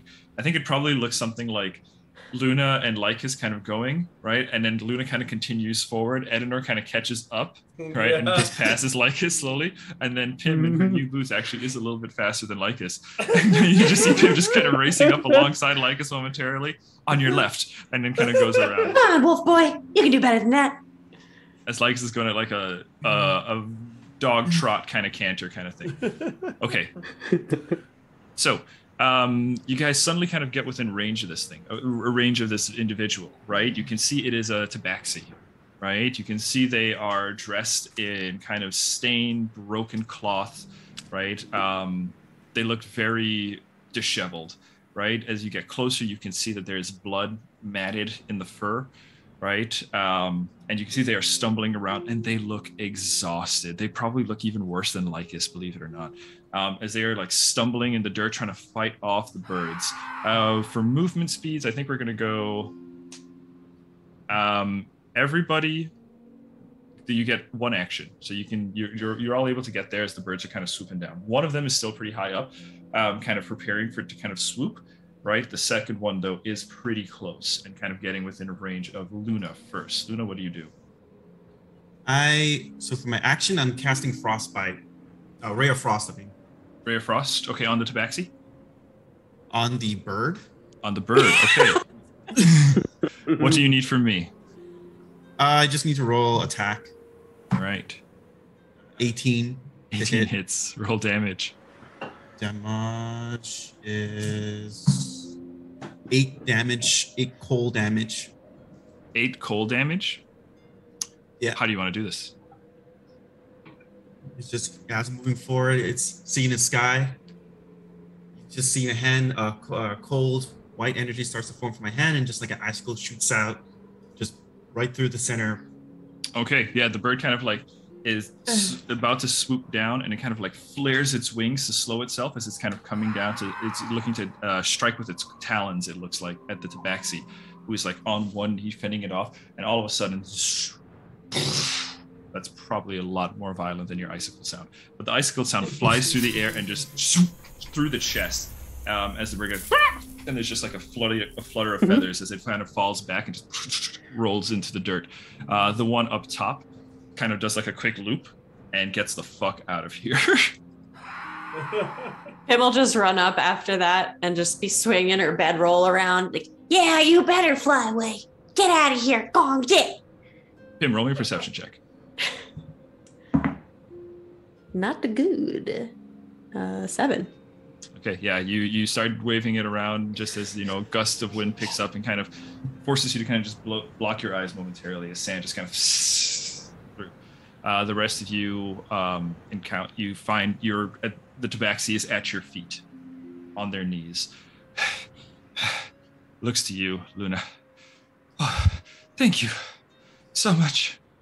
Are you Cassius? No. How do you know Cassius? Who are you? We were sent out to find him, as captain. Cassius is a woman. Cassius is my first mate, the mate of the ship I work on. My name is Mello. Hello, Mello. I am Pim. We're actually here to find you too. You are? Yep. They kind of just drop momentarily. I'm gonna walk up to them and, fear not, you'll feel much better in a moment. I'm going to cast Cure Wounds. Okay. And that is 6. 6 healing. Right, that 6 healing. I clicked that thing on D20, and it took like 30 seconds to roll. Yeah. I was like, I think right, I got I'm the not result. gonna roll using that anymore. Yeah. As you come forward and you lay your hands down, there's a bright white light that kind of emanates from your hand as it kind of cascades over Mello, and you can see the wounds as the light kind of touches and crosses over the fur. The wounds seem to kind of stitch back together. And Mello is deeply appreciated. Well, thank you so much. It's Do you need some water? Get our friend some water. Yes. Thank you. And as you offer the water, kind of drinks, just kind of guzzling back, fur getting further wet as it kind of goes down their robes, and you can see this person clearly looks like they were a prisoner. You can see bruises on their wrists where they were manacled. You can see their clothes are torn and stained, right? They look like they've seen abuse and suffered neglect. As it just chugging the water back. Thank you Where's so the much. crew? I was able to escape on my own, but they're still back there.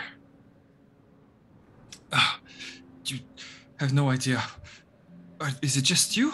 Looks around at the four of you. We have a friend on a dragon. They're just not here right now. The dragons might be helpful, but it's worse than you think. We thought it was just hunting these ape. It's much worse. What else is there? There's an encampment of Yuan-Ti, snake people.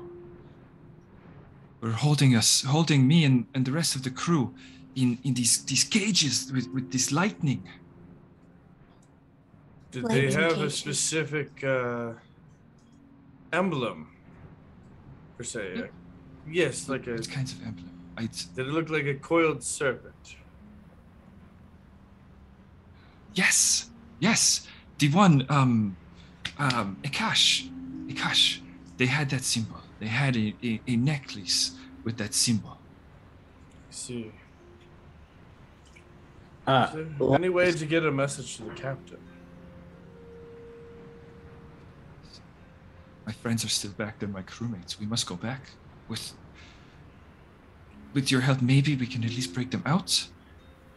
Oh, we'll get them out all right. What can you tell us about the encampment? The layout, the number of guards, anything you can remember. Sits down. It happened so fast. One moment we are chasing this creature. Cassie managed to hit it in the side of its face. The ape, you mean? The ape, yes, the ape. Okay. And it scorched, it ruined its eye, its ear, leaving a painful mark across it. And then all of a sudden, these serpent people, these guns, like the captain uses, and spears, and they trapped us, and they brought us back to these ruins. We were placed in these cages, myself, the rest of the crew, some lizard folk, a few goblins, and Akash, their leader, the one with the emblem. He would come back and he would choose somebody, and then they would take that person and we'd never see them again. I don't know what they're doing, but I was chosen. I was being taken away when the camp was attacked by these undead that crawled up from the floor. And during that chaos, I made my escape. I tried to go back for my friends, but Cassie said no and gave me an order to flee. I left the camp. I snuck past the ape. The ape guards their camp. The only way into their camp is through that creature. But I was able to sneak past him, and they must have noticed I was missing. Do you know how they control the ape? I don't know. There is one person, there is another. It looks like a human, but with these strange tattoos, and their eyes glow. They seem to be able to control the apes and these bloodhawks. And kind of points to the body of the bird. Do you know where this glowy eye person hangs out at the camp? Yes, their tent is a bit away. I ran past it on my way out, but... How close are we? We're quite close. But we should get going. We should maybe... Do you want me to take you there? Yeah. Not right away. We should get... We should wait for... Yeah.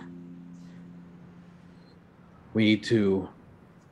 All right, this pains me to say, but we need to do this smart. I think if... Wow. Luna... Wow. I think if Luna can manage to... This human who controlled the apes, does it seem... When you compare them to us, and he points to Luna, myself, and then Ednor, where would you say that this person is? Pim stands up trying to unsuccessfully trying to be as tall as everyone else. Looks around and kind of not totally sure, points at Luna and goes, I guess her? Good. Small person. Luna, excuse me. Luna, you are our fastest and our most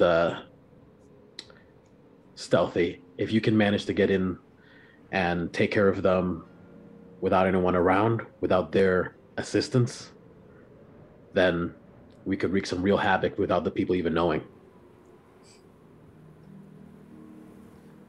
How far? You go. If the ape guards this camp, how far between that ape and the camp? It's not a simple matter, I'm sorry. The ape's lair is a cave, or perhaps maybe ruins. I'm not totally sure. It looks like ruins. The ape lives there, and then there is a small passage between the camp in a small cave that leads all the way deeper in, and in there is where the Yuan-Ti camp is. They seem to have found this temple, this large stone temple with this green snake on the top. So are they in there? Is there a campment in the caves, or does it come out again into open It's air? in the cave. It's in the underground. caves. Okay. The only way that I know in there is through past the ape. Straight shot. Well, I think I have an idea then. First, we should try to get some better intel. But back to basics. If we get the ape to pay attention to me, I'll run away. Chases me down. Luna, you and Ednor go in, kill her master. And then I just have to hopefully point. it's friendly. I just have to point out you're a little slower than usual right now. Maybe it shouldn't be you who goes and provokes the I ape. can deal with the ape. The Mellow looks between the two of you and goes, "This creature is powerful. It is not a normal ape. It has 4 arms." Whoa. That's wacky.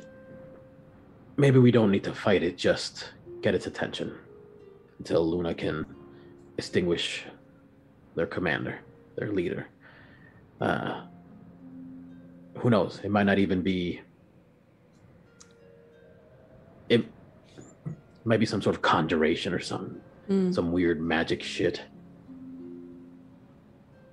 Well, Crest also has a way with beasts and animals. Perhaps we should consult with them before we fully develop our plan. Perhaps they'll even find another way into the cave system. Right, from up above. You never know. In that case, maybe we find a nearby locale where we can set up our own encampment. Keep an eye out, see if anyone comes in or out.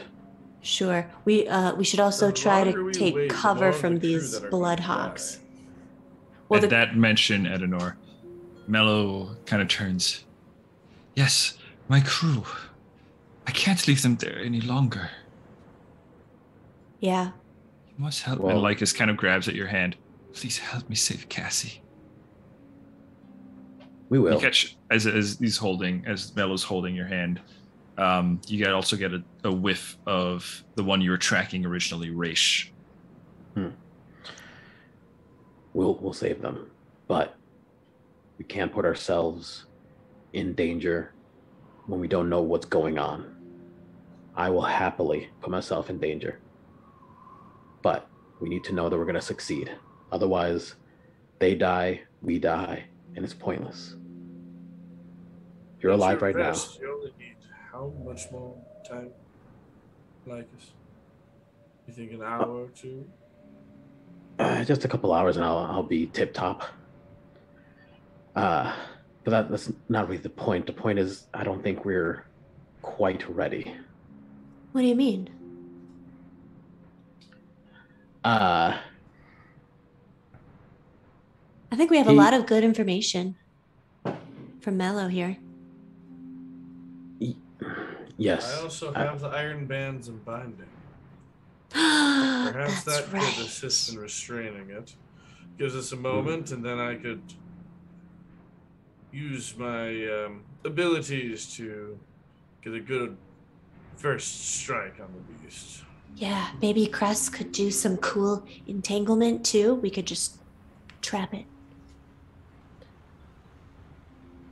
I guess what I mean when I say I don't think we're ready is, I don't think that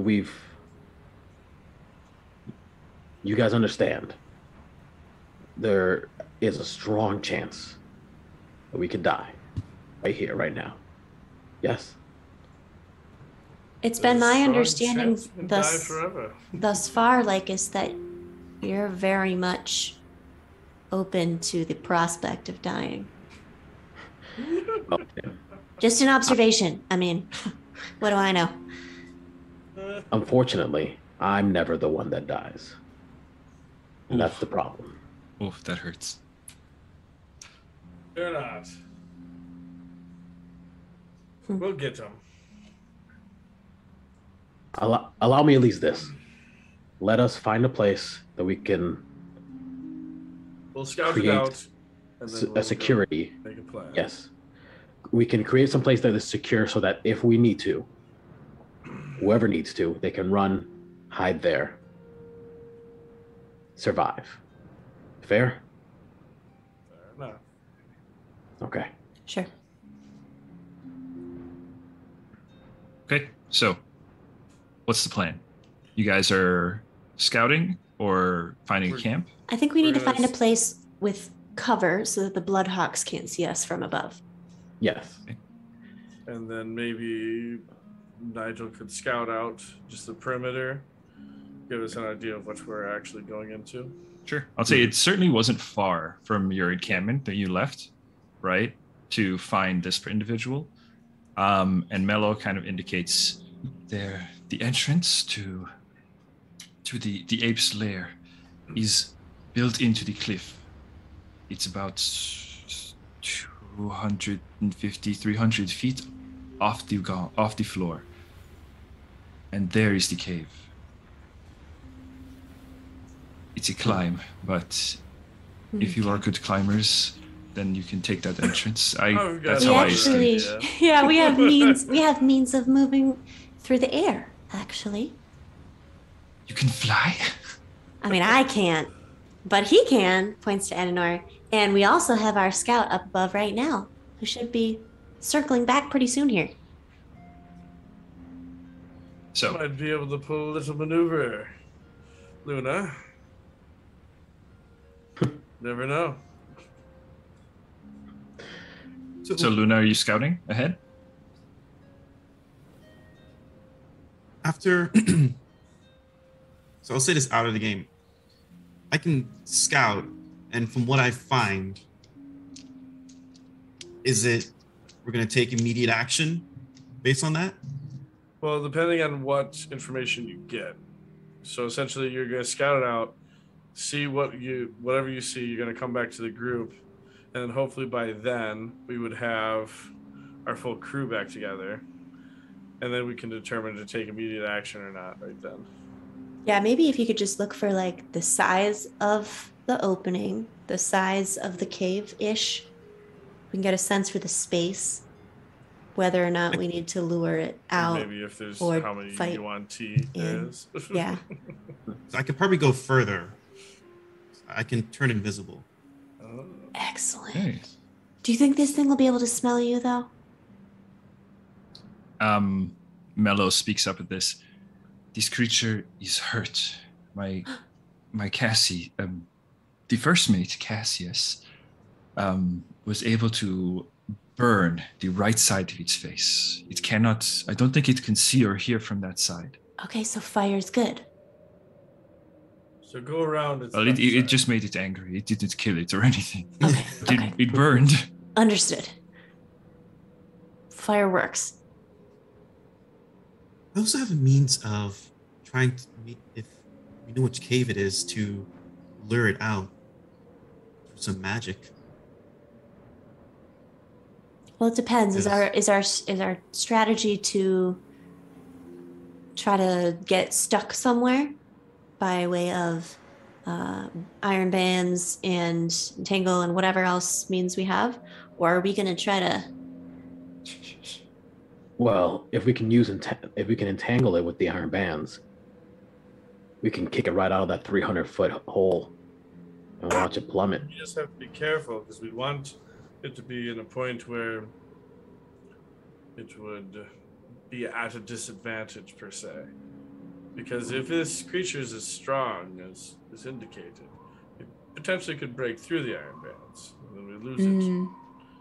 So we'd want to have it in a position where the iron bands are almost a coup de grace, and then we go finish it off. I can help with controlling, some of that.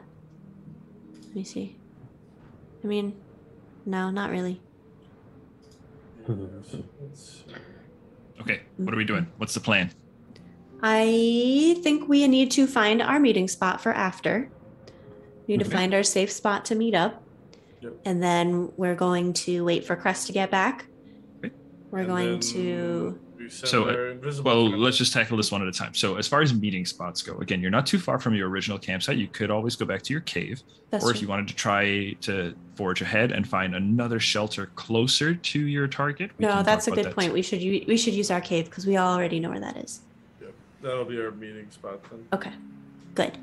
Okay. So do you guys head back there? Or you just...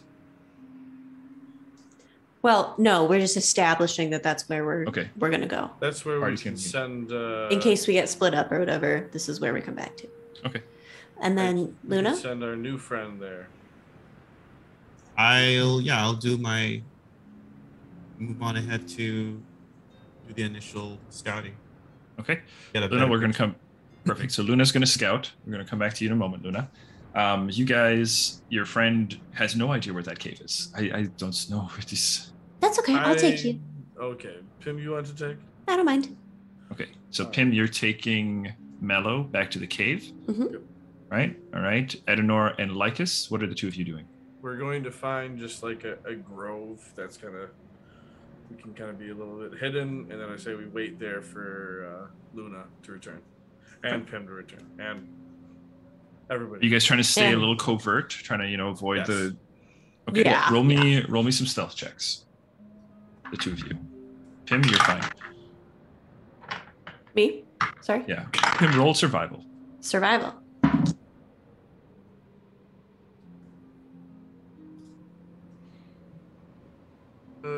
I had a 15, by the way. On stealth? Is stealth also at disadvantage right now for me? Yes, all ability checks. All right. That's fine. I would have had an natural 20, but instead I have a 17. Okay, that's still quite good. Okay. Still very good. The two of you are Still able very to good. find like a kind of like overhang underneath some rotted trees and stuff that got displaced during the flood, forming kind of natural little hidey hole. The two of you are able to kind of just tuck in under there. Pim, what was your survival? I got a 10. A 10. Okay, Pim. Unfortunately, Mello is moving very slowly, right? So I'm going to give you a little, because your pace is slow, I'm going to give you a little bit of a bump on that roll.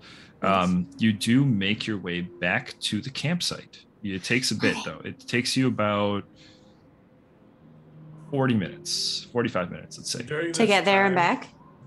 To get there and back, yes. Okay. We'll just tell you what, let's just call it an even hour. It takes you an even hour to get there and back. Okay. I'm just saying during this time, we should be having Lycus rest, and I'll just watch. Okay. Yeah. Once we get in the bushes, Lycus is just like face down already. Okay. Yeah, Lycus, you're just taking yourself a 20. All right. Actually, we did already take a 20 from you with that last roll. Luna, you continue forward to scout. Okay.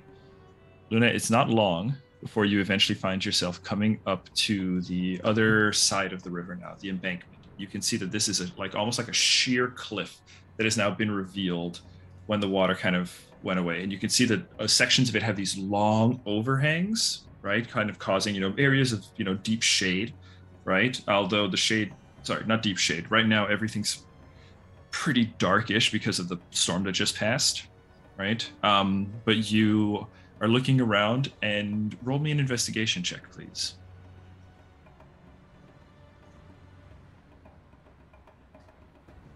$25. With a 25, you are able to spy what seems to be tracks, disturbed earth, right? Scratches and deep grooves where what's her bucket, Mello, seems to climb down from, right? Kind of following that trail up, you can see that one of the overhangs, there are these, they look almost natural, but upon closer investigation, they are not just natural stone. They are in fact thick stone pillars that probably once were attached to some sort of floor that has since, gone away or broken away over time and erosion. But the pillars are just kind of hang from underneath that overhang. And that's about 250 feet off the ground. And you can see that there are sections of it that jut out. And you can see that there looks like there's a cavern that kind of goes in outside of those pillars. Yeah, I was gonna say, are those then heading into into the cave. Underneath the overhang, it gets dark and kind of pocketed like a cap. Okay. So you identify that. Bottom line is the main one I see, and then yeah. Bottom line is you see a path that you can kind of climb up or follow to get to the top, and you see that area that looks like the possible cave entrance.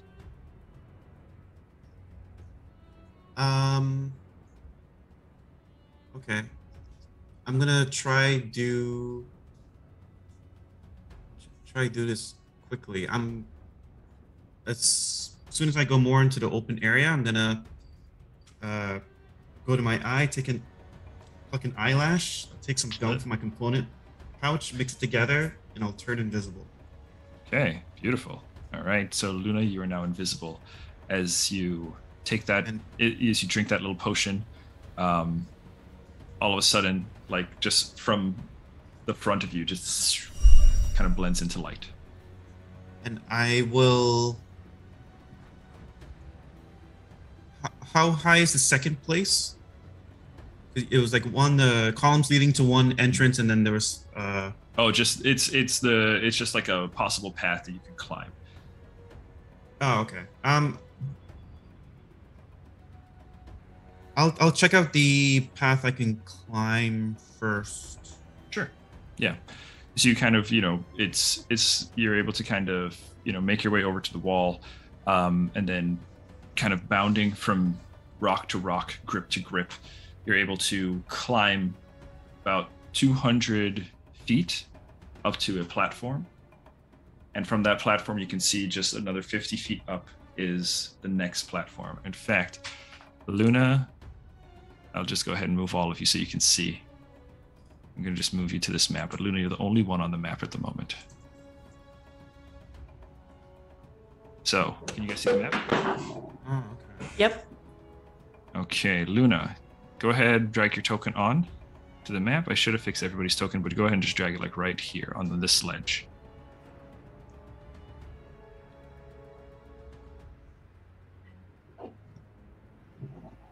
Hey, token's fixed. Okay, Luna, yeah, so this ledge up is like 50 feet, and you can see a giant chunk of what looks to be like a ruined pillar up there as well.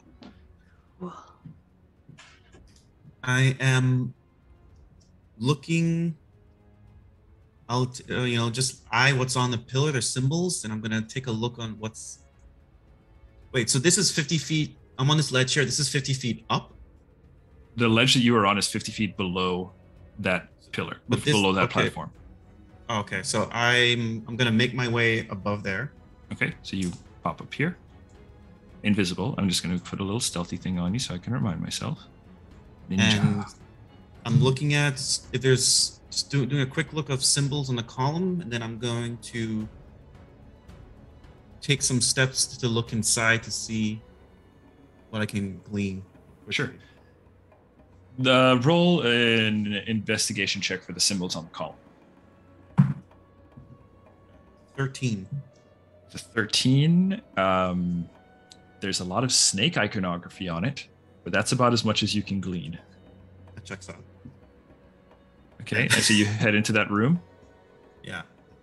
Okay, then you get a polygon reveal of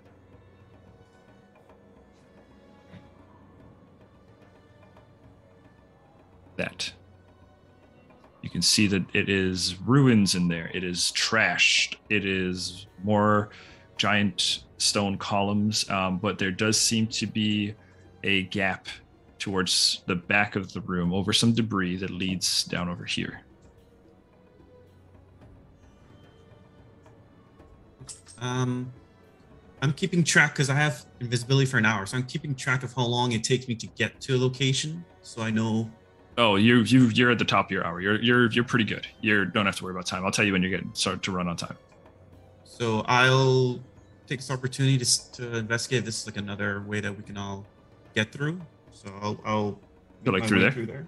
Yeah. Okay, making your way through there. You also get roll me a stealth check, please, at advantage because of your invisibility.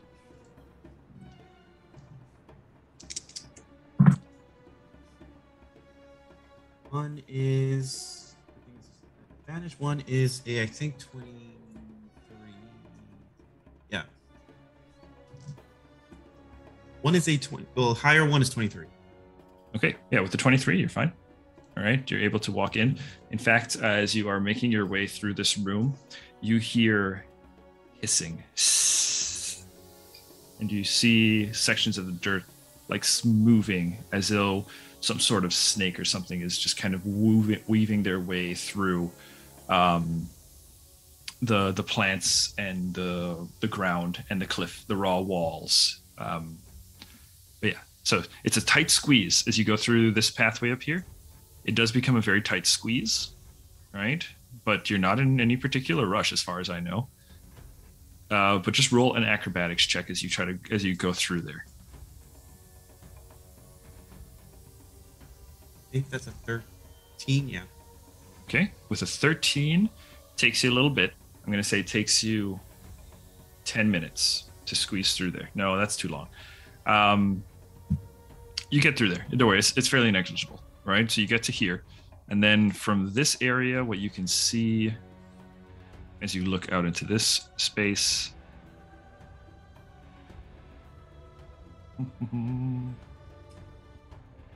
Sorry.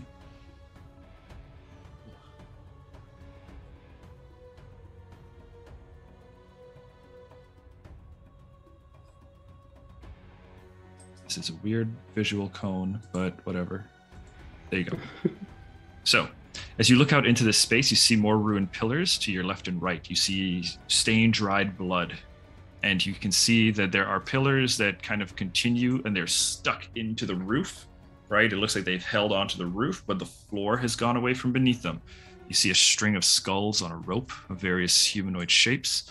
Underneath the overhang, you can see that there are thick vines and stuff as well, just kind of, sticking out from beneath the thing. And as you enter into the room, roll me a perception check, please.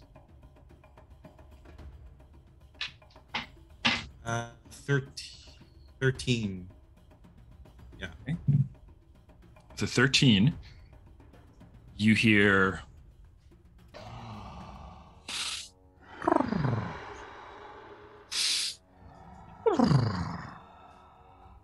it's like soft hooting noise coming from this side.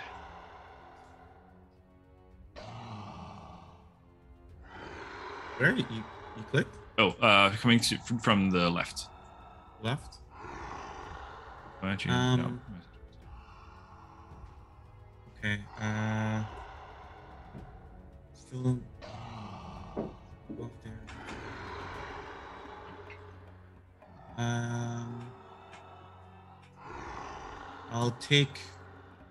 I'll go out further. This is all just one straight platform, right? It's not. Is it a? Yeah, like, it's just a platform. The ground is like broken and stuff like that, but it is just a platform. As you step out, though, because the ground is broken and the tiles are kind of shattered and crumbly, roll me a stealth check, canceling out your disadvantage for the floor with your invisibility. Just roll straight stealth. Is a 10. 10. Sec here.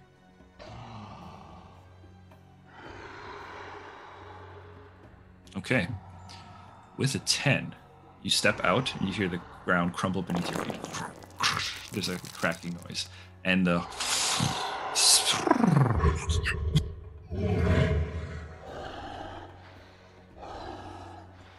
and you see a large white ape with 4 arms emerge from around the pillar. You can see the right half of its face is scorched. The fur is singed and blackened. Its right eye is just shut, and its right ear is ruined. It rolled a disadvantage and still beat a 10. So, but it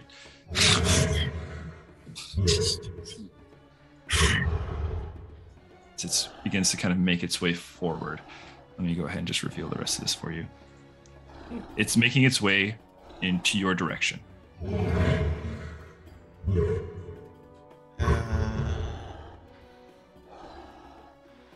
I will use my. Is there like a high platform above me?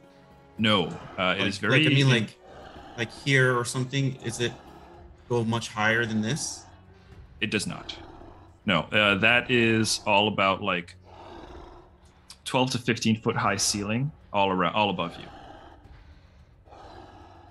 Okay. I will use my Ziggy hook to connect to the. Is this an opening here?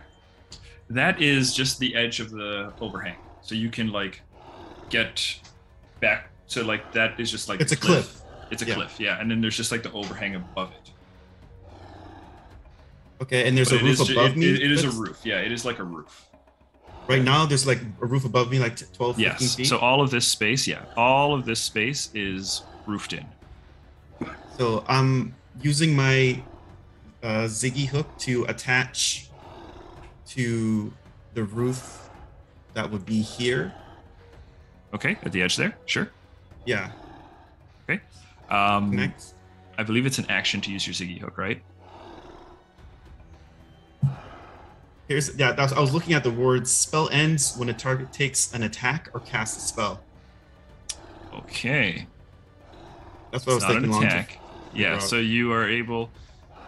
It's invisible, but it doesn't stop the sound. Okay, so it can hear you. Sure. It hears the sound of the hook shooting out. Right? It sees the rocks crumble where there's contact made, and like a couple of rocks just kind of rain down from the roof, and it goes, and it's going to kind of make its way forward. All right. Do you move with your Ziggy hook when it does? Yeah. So I guess it'll be like somewhere here. Yeah. So you move there, and this thing is just kind of, so it's going to step forward out to the middle here, right? And it's just going to start swinging hands all around it, and it's just going to start. It's upset. It's aggressive. This creature is highly aggressive. As you can see, it's stomping around angrily, just kind of breaking things, breaking the tile even further as it kind of goes. It swings wildly. And as it's swinging, you feel the rush of wind go over your head as it just kind of goes a little bit too high over the spot where you would have been. As it kind of continues to just step forward, and it's just kind of throwing hands everywhere. I essentially want to make from there. I want to drop, and then I'm gonna attach to the wall along here. Okay. Yeah. So you drop and attach onto the wall. So then there's like it's pretty much gonna be still above connected there. So I'm gonna, let's say I'm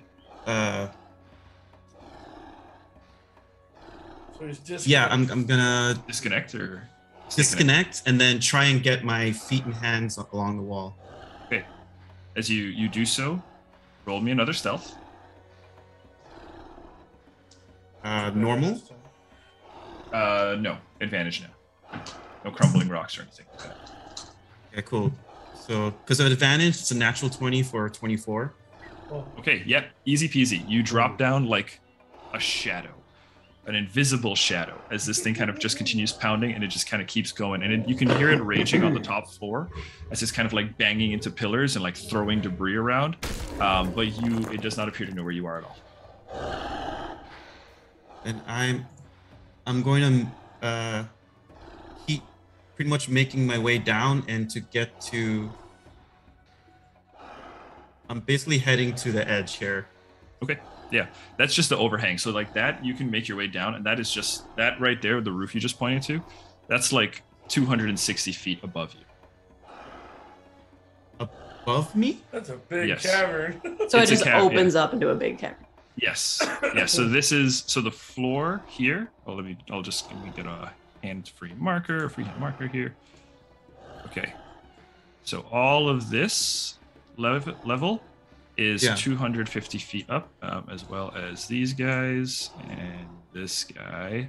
Oh, And to the- here, like 250 Oh, so it feet drops down. It is what you're drops saying. down. Yes. Got it.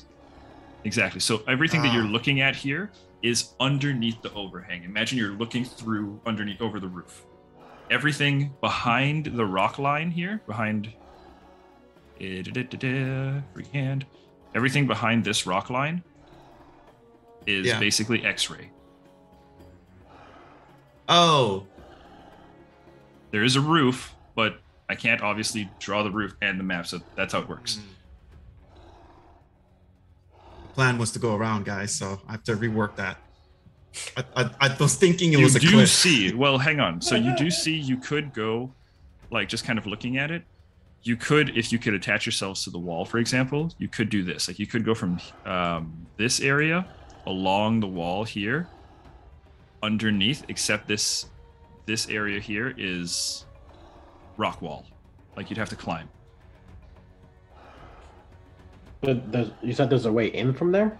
Yeah, like it's because it's an overhang, right? It doesn't like necessarily block it off, so you can just kind of like cross over and go around into that area. Okay. Okay. How much? That's cool. How much? I might end up doing that, but how much time would you say I have left on my invisibility? Probably like 45 minutes. Because what I'll do while Mr. Ape is going crazy above there,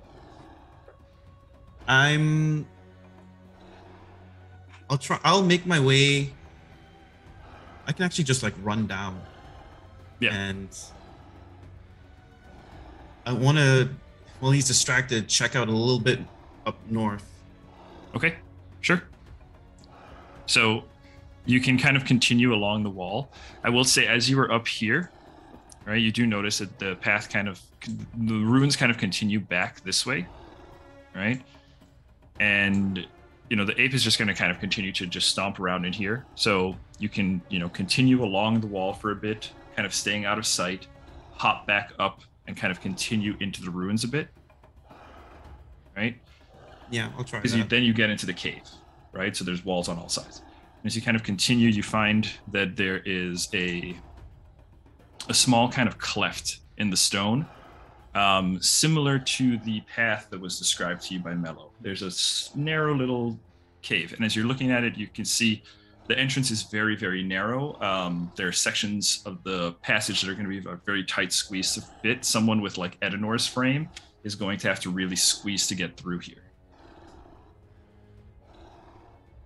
Okay. Keep track of that mentally. So kind of recalling the discussion that Mello had with you, Yeah. that's basically the entrance into the next area, into the cave, as from this cavern. So this is where the ape kind of guards its nest, and then there's that entrance into the cave towards the UNT. Okay, but I wanna, if I have 40 minutes left, I wanna do like get a view of these ruins that he was talking about. Okay, And so then- going into the cave. Yeah. Okay, you squeeze into the cave. Roll a acrobatics check as you're squeezing through. DC's pretty low for you. You're pretty small. That is 19. 19, yeah, easy peasy. You're able to kind of slide on through. You can see now you're in a cave that's been caused by like water erosion. There's dry moss kind of crumbling underneath you as you kind of like brush across certain sections of it. There's the smell of raw earth and decaying vegetation. And as you're making your way through, you hear the hissing of serpents in the wall. And they don't appear to really be bothered by you, given how carefully you're moving and your invisibility. Occasionally, right, you see something that you think might be like a smooth river stone, and as you get a little bit closer to you, as it gets closer to you, you see its eyes open up and it sticks out a forked tongue that hisses. But you're able to get through this tiny passageway, and you emerge out into a large cavern. And in this place, your dark vision quite doesn't have the range to see all of the interior that's kind of coated in shadow beyond. But you do see several light sources. You see a crackling orange cook fire just below you, about 40 feet down. You see that there are some individuals there. And in the distance, you see a dull blue light caused by three what look to be cages with metal coils at their tops. and there's lightning just kind of crackling and sprouting out from above it. And then you see a tall crane, upon which you see a bright green light illuminating a bridge that it's holding up. What you see is this.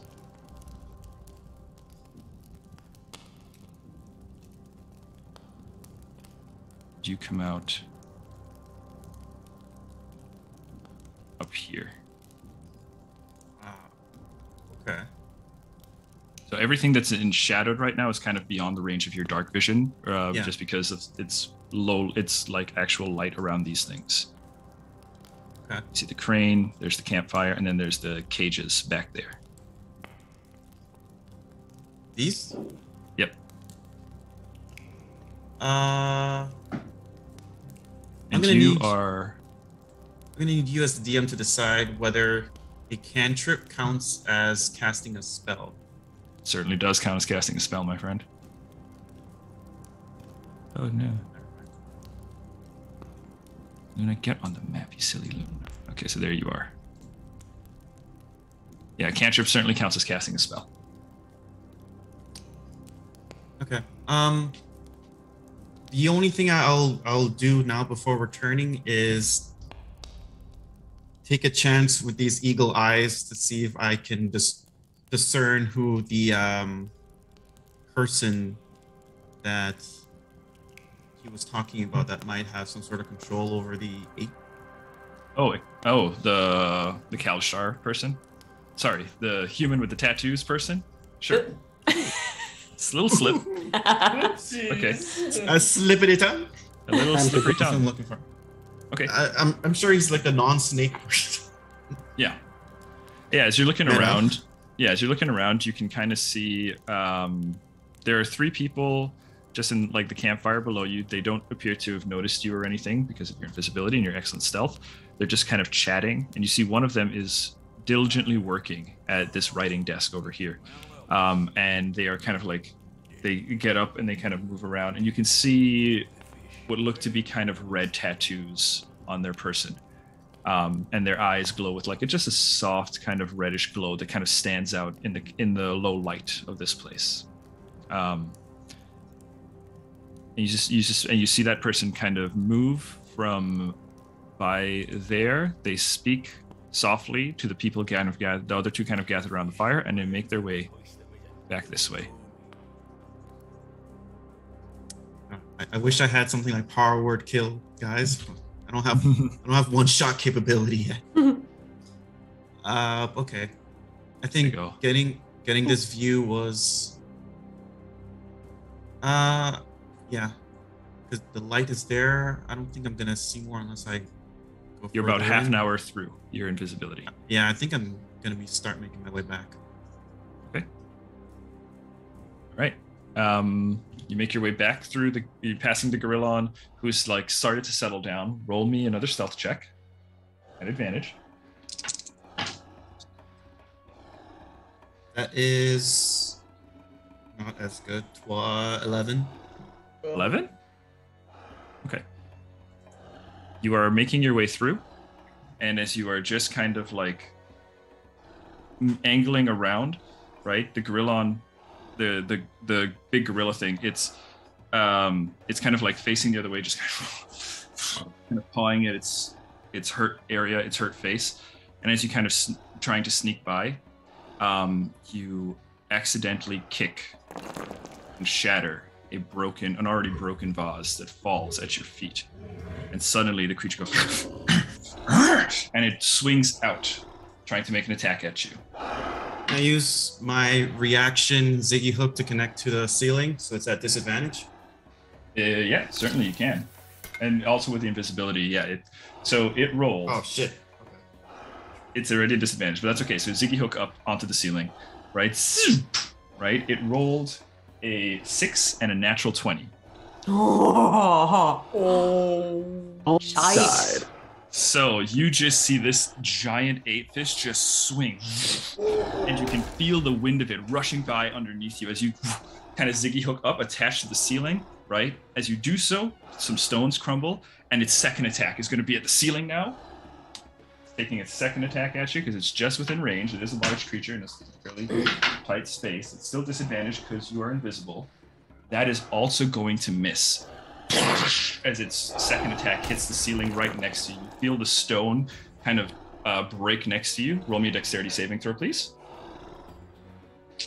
Don't fall. No, pretty good. Dex save, that would be a 23.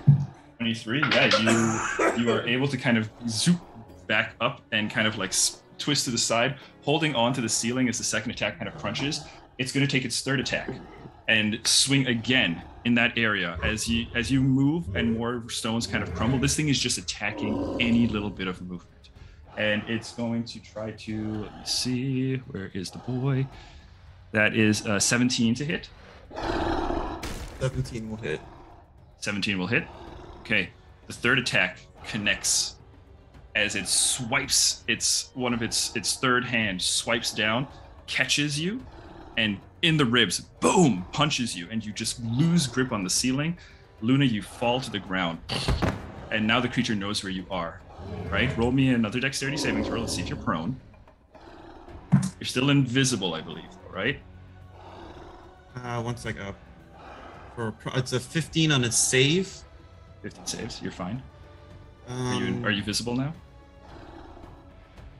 The only thing I can see, it ends when for a target that attacks or casts a spell. So you're still invisible. When I can tell, I have to attack or cast a spell.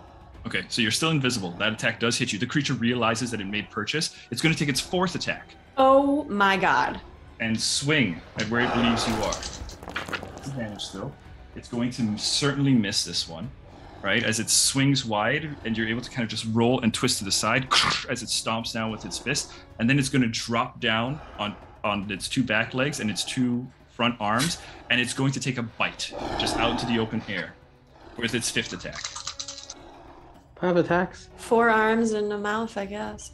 And it's going to miss as you see it kind of coming. You're able to kind of scoot back, and its giant jaws right in front of your face as it backs up. Now, looking again, your turn. What do you do? I'm done. Bonus action, Misty Step to get 30 feet to where that opening was. Okay. Yeah, you can just kind of. So let me put you on the map here, right? Back over here. So it's got you. It's got you backed up against that pillar right there. So it would be. So like this is. Well, it's not gonna. It can't be this directly because it's diagonal. But I'm getting as close as possible to the opening that's there. Yeah, sure. You can definitely. You can make that, and you can go right there. That's fine. Don't Then you lose your invisibility? He will lose his invisibility. I don't want to risk 5 attacks as a reaction. All right, so you get right there. Your invisibility is over. It's gone. That's a bonus action, right? You can still... bonus action. So you still have movement and action. I am just. Can I make it to this opening? Can I make it to like here or so with pure movement? Yeah, absolutely. So like hypothetically, so like because I'm looking at it like this. For example. Yes, that's exactly it. Yeah, so you can get pretty much right there where you're indicating. Is this cover at this point? You will like cover from line of sight or what? You're under like say, the can overhang? This creature, by the time I get to here, can this creature still see me? That's what I mean. Like, is there? Probably not. I mean, it'll roll a perception check to possibly identify where you are, but it probably you're out of line of sight. You're out of direct line of sight. So yes, we're losing Max, guys. Come on, let's finish up. Just run, Luna. We're good. I'm moving. I'm using my movement to get there, and then I will just use as an action dash. Yes. Sure. Just Okay. get the hell out of dodge. You are out of dodge. We'll say you get back down the mountain, and you're able to meet back up with Lycus and Edinor. Am I back by this? Yeah, because now we're... Yeah. Yep. So you're back. You're back. Point, Everybody's back. I imagine Luna's just like sweating. It's just... Hair is like. So how much damage does one hit do? Oh yeah, that's right. We never rolled damage. That's My bad. right. I was trying to gauge how strong it was. Yeah. Well, it's 5 attack strong, so there's that. And Yeah. possibly That's one a shot me. 6 damage with the Okay, that's not bad. Oh, that's not. And I can do more than that. One of them, man. All right, so you guys are back together, and I think this is a good spot for us to call it. You can. Do you want to do the debrief? Do you guys have it in you to do the debrief? No, or should let's we call wait it for here? let's wait for Let's wait Cress. for Button. Okay. Let's wait for Button. So, Yeah. yeah, you guys are all kind of converging back on the campsite there, back on your second campsite. I'll update your little unlockable map so I can show you guys where you're at. Da-da-da-da-da-dum. I'm going to give you. You almost freaking died there, but I was like, okay, 3 attacks, 4. Oh, God. 5. Oh no. Well, we can safely assume that he's going to do an average of 6 hits, 6 damage per attack, right? That wasn't a low roll. That was average, totally. So fine. I don't We know. can hope. I don't So- know. I've seen David create monsters. This thing's got like a They're all +3, +4 to the attack for So sure. here is the entrance to the apes thing, and your campsite is just over here in this one, just kind of tucked Okay. in just underneath there. Okay. Okay. Sounds good. All right. Perfect. So we're gonna call it here for today, guys. Good news. You're level 4. And Unexpected. we are going to be picking up in a couple of weeks. Good job today. Right? Thank you so much Sure. for staying with us, guys. I hope you enjoyed watching our show. This is Heroes of Histaeria, brought to you here on the Delta Crypto channel. Another round of applause to my fantastic players. And we will see how you guys tackle this next time. All right. Good job, guys. Oh, Do the thing. Get us out. Bye. Oh, socials. Do we want to plug socials? I have no socials. Follow the links in the description. Thank In you. the I description. do not socialize. Bye.